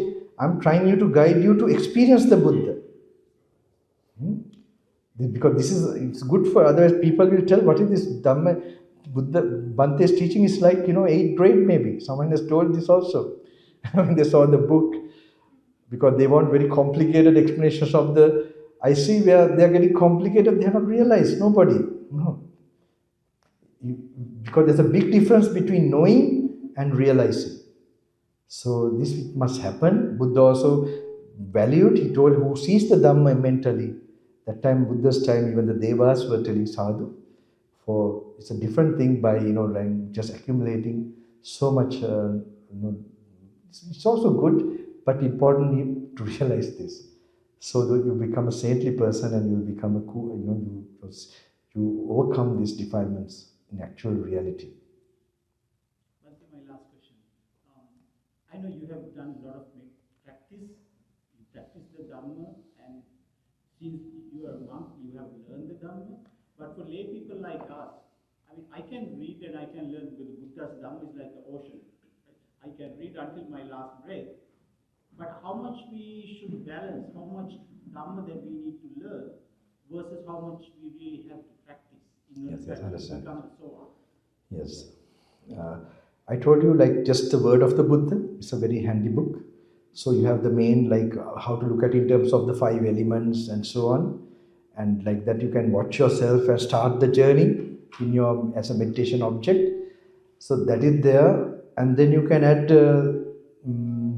some books, like, for example, like Majjhima Nikaya, the entire one. So take one sutta, for example, you have like one Mahastipadopana Sutta, very analytical, but it's very practical. And so like that, 1 month you can complete reading. Okay. So meanwhile, you start the meditation of compassion, or I told you Anapanasati early morning. And then you see how you, when you're going to the toilet or walking, try to practice the mindfulness. And then anywhere you have been addicted and losing your energy, you learn to note it. You have to learn to find faults in you. And then like that, you learn to start the journey. And then you'll experience a certain time, the peacefulness and wholesomeness of your thing. Sometimes you might fail, and you start again, but soon you experience like that, you will not stop. And then if it's possible to get into a retreat, because that or your self-retreat even, in case you can't, this thing, with the books you go, something can happen. Can you tell us why you go to, is it Rishikesh that you No, Kailashan. Is there a lot of positive energy? Is that why you like to go there? I think my previous karma, some previous strong karma. Because I don't recommend anyone. because I am recommending the main thing I'm giving you all, go read the books. You have beyond Kailash, beyond everything in that sutra, the words in your bedside. Okay, if you get a vision. This also I tell. This is only just to give some, if someone try to be funny with me, I will do something. I'm joking. But that is my karma, I would say. Previous lives, yeah. Definitely, because I know better than those people, those areas. But I don't look at them. But it's also funny, those places have energy and different things, like samadhi aspect. So if you just look at the mountains, it's mountains. If you meditate, you get something. Same with the suttas. If you meditate with the suttas, you get vision from the suttas. This I guarantee. This I'm trying to tell you all. This is no joke. This has inspired me from young age. Buddha is alive in those words. Don't miss this opportunity. Don't be in a hurry to learn it in words. Be with him. You will definitely get something. This Last question, yes. The Now last. that you spoke about being in Mount Kailash and experiencing the so-called near-death experience, can you describe a little bit more in terms of the separation of the body and mind that most people who experience near-death experiences say that I was out of my body and I was seeing the whole body. I was not that dead. Tell you honestly. Okay, I didn't allow myself to die so much. Yeah, it's true. So only I was going to be evacuated by the helicopter, but meanwhile I was, the helicopter also we missed. So then suddenly try to descend quickly. But then time to time I was, breathless and like high pressure. I could feel I'm getting to a stroke. This kind of thing.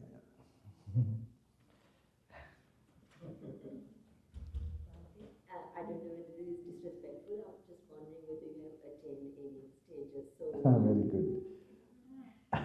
This is a Sri Lankan question or an Asian question.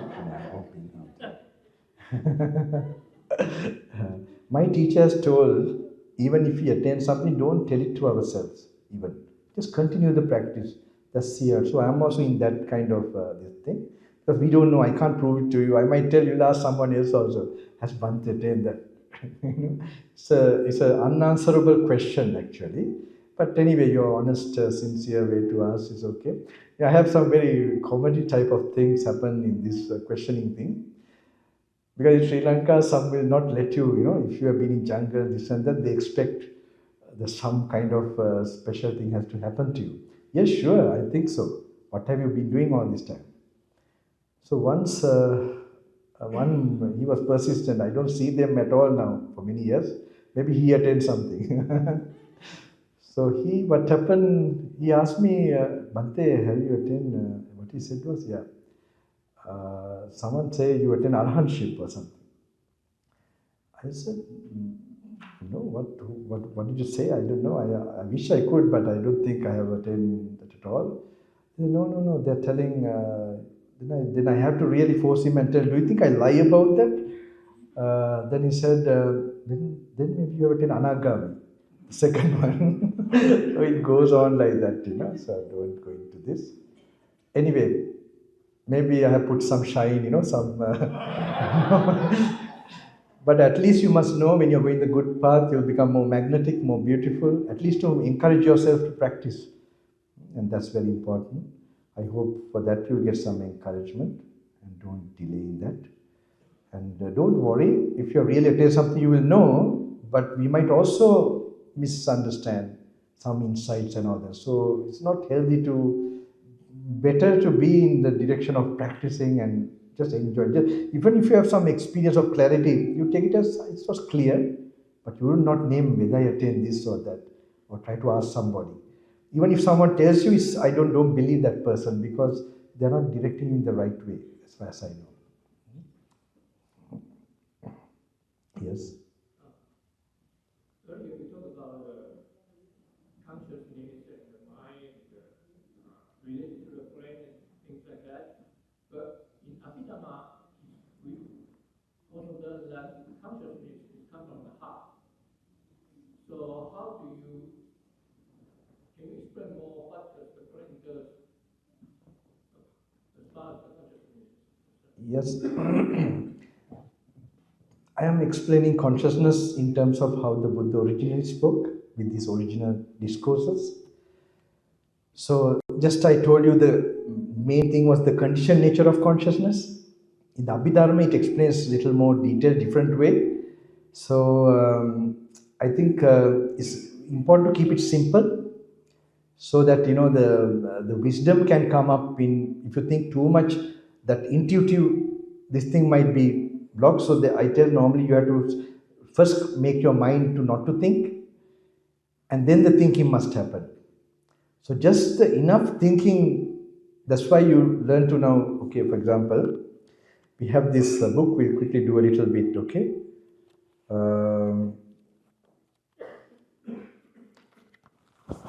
Just to think, but was it clear that consciousness needs a condition? It has ear and object, and there's a little reflection, and then immediate with the contact, there's initial consciousness. Is that clear? Which part process are you playing? Sorry? Which part of our consciousness process are you playing? Brain. Which part of the brain you mean? Yeah. Or the body? Understand. Yeah. Understand. Yes. And the tongue and those kind of things. But there's no mention of consciousness process by the brain. So how, but in modern day, a lot of doctors and those kind of Yes. they They don't pinpoint because they don't also still recognize consciousness. That's another problem. So how, as far as what you know, what does our brain does with consciousness? Brain is still another faculty. You must take it that way. And consciousness can, like if it's arising tongue and object here, so they are conditionally arising. So it's not a particular place where it arises or it has a source. So brain has it's also part of one organ, but not necessarily it's a brain. You find sometimes a lizard, you cut up, their tail and so on. It's still live. So it's using that body. His brain is somewhere else, his body is somewhere else. So consciousness is not like something where we can locate in a physical area. It is using the body to arise, that's all. That much you must know. You understand? Who are researching, we must not muddle our mind with those people who are still searching. They are still confused what is consciousness also. So that will be different explanations, different time. So, but definitely consciousness arises conditioned by part of our body. That's much you must keep it that way. Is it clear like that?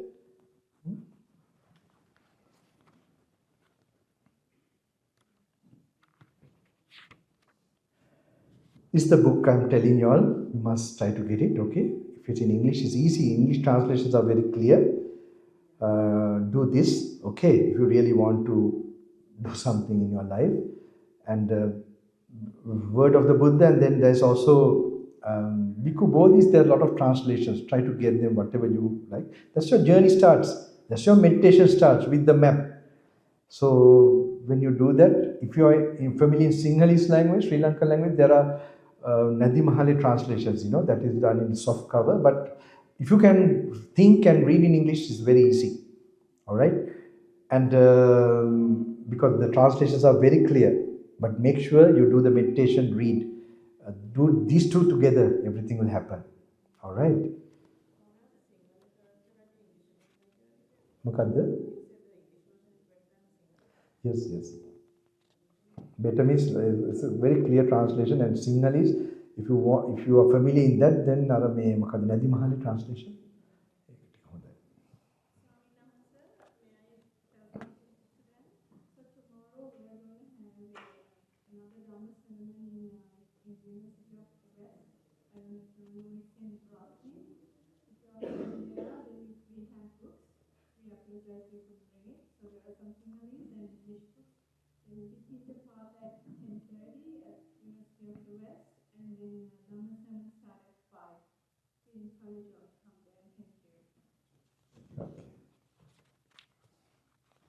So I think it's like bringing the Buddha's teaching alive and into practice. So this is something, it's new because, we are all following each different monks, their teachings. You see, and actually I'm very glad because I would say our Vajrarama, or, they were known as Suttanta with the Suttas. So even our main teachers like somehow they also came into that fold. I'm not a scholar or anybody, but now what I'm trying to encourage, I hope with my German teacher, how they did it. He was not in public. It is to realize it. Okay, so you have you learn to isolate, you learn to use the certain instruction and learn to contemplate those things, then definitely something should happen. You see Buddha. Because his words, you will begin to see the truths about the world through those instructions. That should happen, not our bana, our teaching should not echo in your mind. So in the retreat, I'm trying to, it's done very well, properly, but at least on your own, have it on your bedside. Don't leave it. If you read one, think I have read it, I know this. No. You are leaving means you have not realized. The entire thing you will see, if you, with your matured faculty, that it is gone, you're gone. You will know. Until then, it will be still, you're trying in words, you're trying to find out, it will be an endless journey. Okay? So just one, last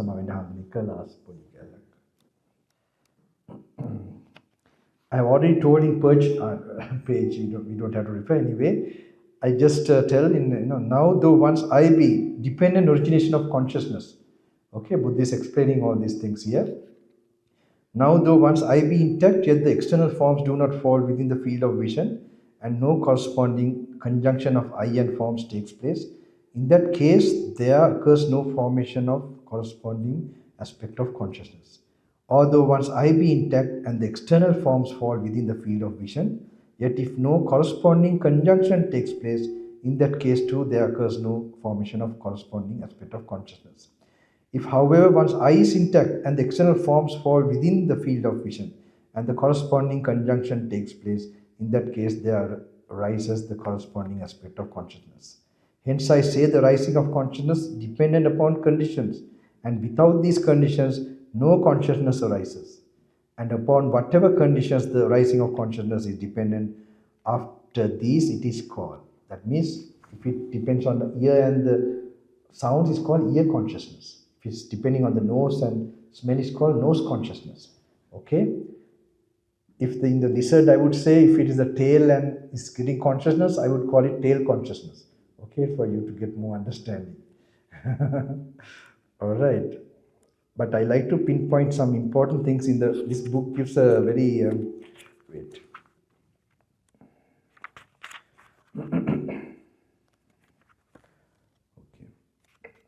The Buddha, this is in the fifth page. It is through not understanding, not realizing four things, the Buddha is telling, right?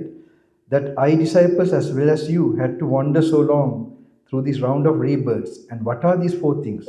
They are the noble truth of suffering, the noble truth of the origin of suffering, the noble truth of the extinction of suffering, the noble truth of the path that leads to the extinction of suffering.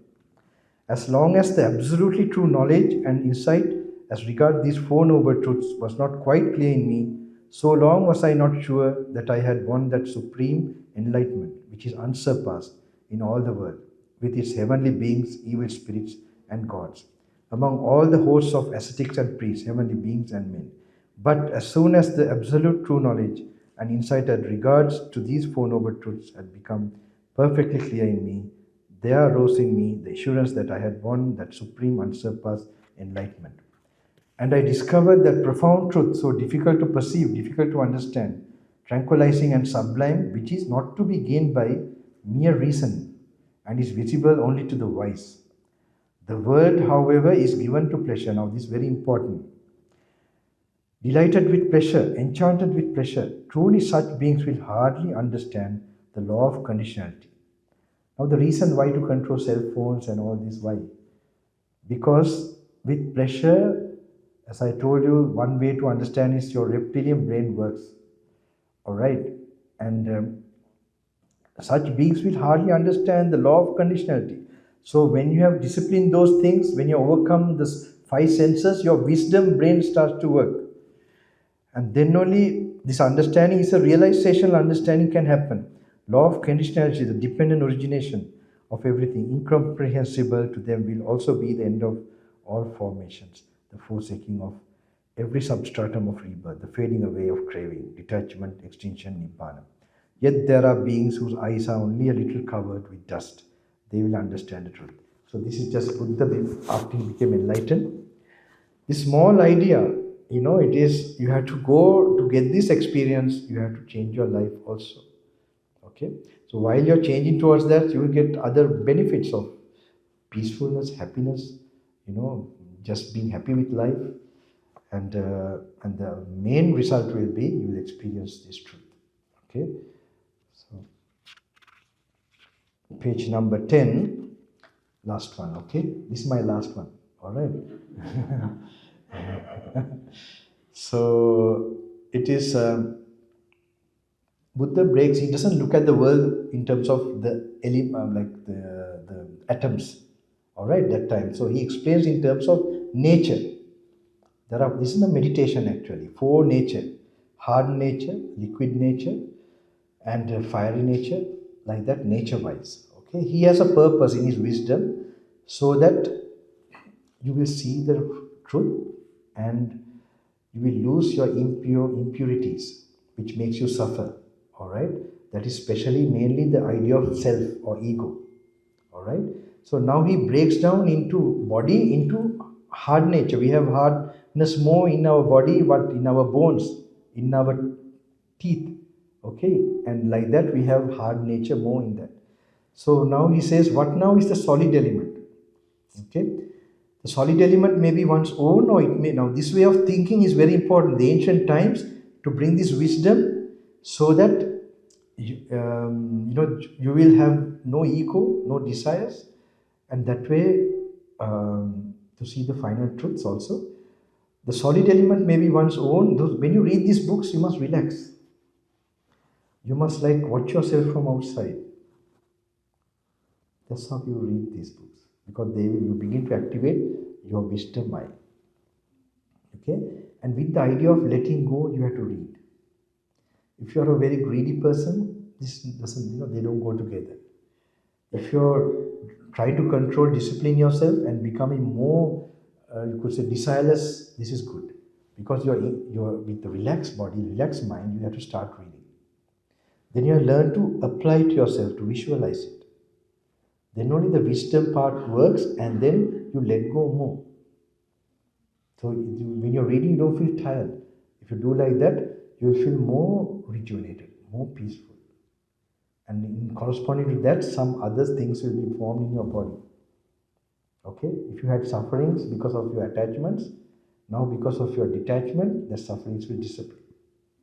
So I tell people who have a lot of problems also, this will be a final solution. But if they can't, then like these programs, and also I tell other things they can do. And then read this also meanwhile. Then all this medicine put together, like Panadol, then antibiotics, everything, your sickness will go away. Okay. So now, what now is the solid element? The solid element may be one's own, or it may be external. Now, relaxingly, you must learn to visualize this. And what is one's own solid element? Whatever in one's own person or body, there exists of karmically acquired hardness. Now look how the Buddha explains that hard nature, your bone or whatever, is not just coming from the sky. It is karmically coming. Or sometimes you have cancers and all that. You have done a lot of medicine, this and that. Still the problem is there. That is karma. Okay? So if for karma, now even to get a normal body, a healthy body also is past karma. So it's a manifestation of karma. We know now in rebirth process, if you don't have karma, if you have no craving, then no last thought, no body will come. Okay? So that we already know. So we have to visualize this person or body, there exists of karmically acquired hardness, firmness, such as the hairs of the head, hairs of body, nails, teeth. When you're reading, you have to visualize, okay, teeth, skin, flesh, sinews, bones, whitish color, marrow. If you're properly doing, you will notice your breathing also. That means you must be relaxed in reading and contemplating. Do it very fast with you all, but you all must experience this. Okay? Because there's a meditation object. Hairs of body, nails, teeth, skin, flesh, sinews, bones, marrow, kidneys, heart, liver, diaphragm, spleen, lungs, stomach, bowels, mesentery, excrement, and so on. This is called one's own solid element. Now is the wisdom part. Now whether it be one's own solid element or whether it be the external solid element, they are both merely the solid element. That means the hard nature within you or the hard nature of this table or the mic or the floor. Is there any difference nature-wise? That is to be seen and let go. Okay? And when you see like that, now whether it be one's own then, or whether it be the external solid element, they are both merely the solid element. And one should understand according to reality and true wisdom, this does not belong to me. This am I not. This is not myself. Just think of it, the ear. Does it get angry? Or the tongue? Does the tongue taste? The consciousness, right? The tongue is just neutral. Try to separate mentally, then you are quite mindful of what is going on. So you have to learn to, if you're going to see reality, what now is the fluid element? You have now blood and all that. The water in the tap and the blood in your body, you have to learn to see it separately. They're same. This way, if you take part by part, you disappear. So this way you become light. Alright. So in the end, Buddha says, just as one calls a hut the circumscribed space that comes to be by means of wood and rushes, reeds and clay, even so we call body the circumscribed space that comes to be by means of bones and sinews, flesh and skin. Okay, I'm just going to stop here because I hope you all can do this, and I wish you good luck in that, so that, and you can apply these things. If other stories, I cannot tell you a lot of, no time for that. I told you I had a angry auntie or even a boss maybe in office or working place. I know there are husbands, wives, especially wives with husbands, when they have shouted at them, they have seen this like just elements, and then that is a perception is based on the body, so body perception is also illusionary like that, and they are not reacted. It should happen to you all. Okay, so it should become practical if someone is scolding you or praising you also, and that way you will find a way out of having mental peace and mental awareness. So you will calm yourself and calm others also around you. Okay. So all blessings. I think we will wind up now.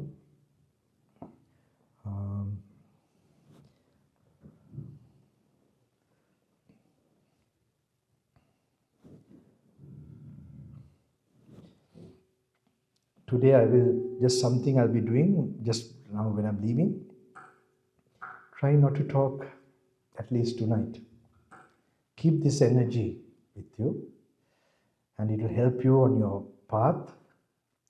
Tomorrow morning, you can talk, eat something for dinner, whatever, but try to remain silent as much as possible. Some energy to help you, okay, all night. So just tonight, all right?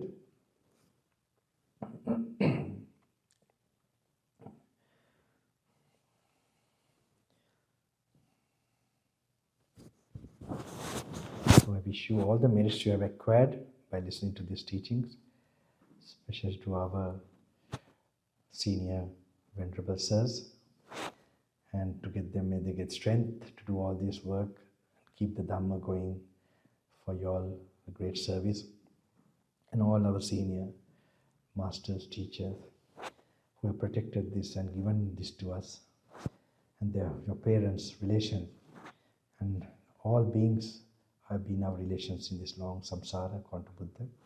From the lowest to the highest, may they get a transfer of all this good karma, who are protecting these noble teachings in all directions, into powerfully for the well-being of others out of compassion.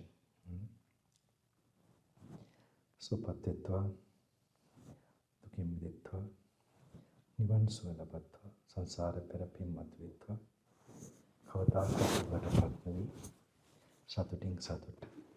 ධර්ම ශාන්තියක් කරා ගමන් කරන්න. පෙරපීමත් වෙත්වා. කවදාකවත් දුකටපත් නොවෙන උතුම් ධර්මයේ ප්‍රත්‍යක්ෂ කරන ගමනක්. සතර අපායට නොවැටි without falling into the four states of suffering. No fear of death. No fear of samsara.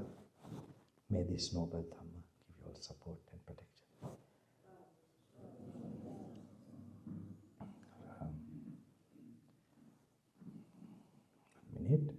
One minute. Wait. Relax your body, okay? Relax your body. Just relax your body, all right?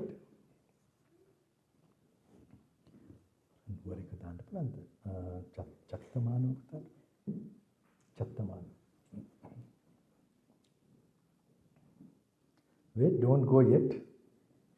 Don't go. Someone says program not finished.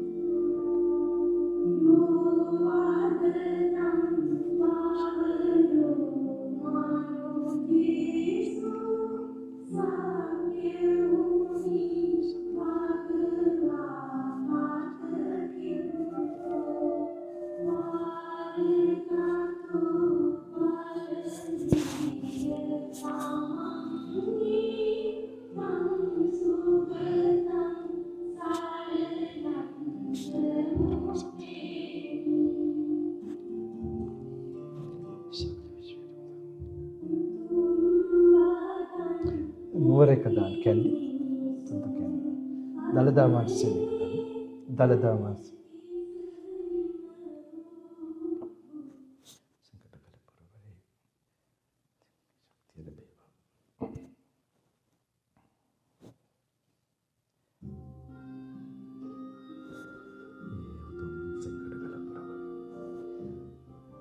Sri Vibhutya, Hello Singha Chati Minister. Utam Sakha, Satya Harapim Matwid, Vasigama, Durayat Palatikunat, Sambuddha Mahasegi Buddha Vachaniya, Dhamma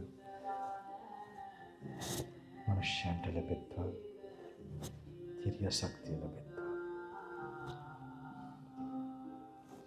සංසාරේ පෙරපින මතුවේ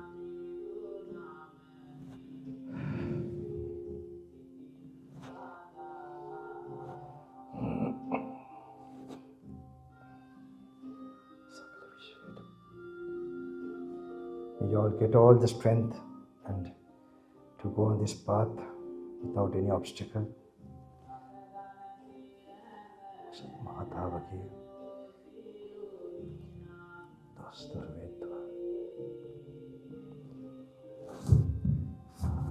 From all negativity, all the negative forces,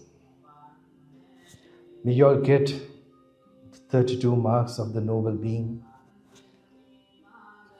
his mighty blessings, mighty compassion.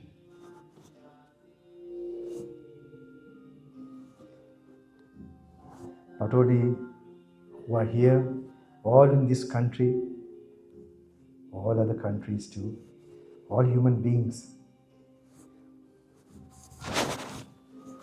Sakala Vishweta me Sakti Labita, Perapi Madvita, Vahase.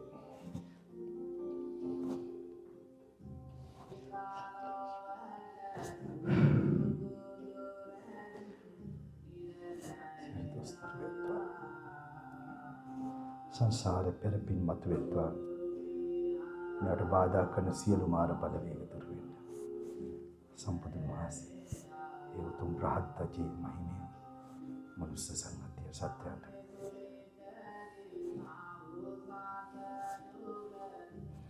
ජාතියකට උතුම්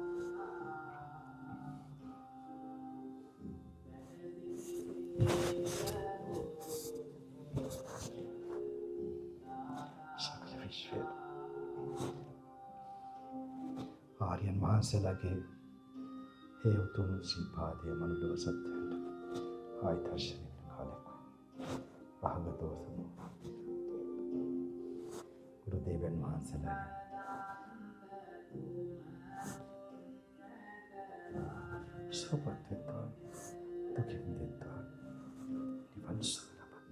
5 minutes, keep your eyes closed. Okay? 5 minutes.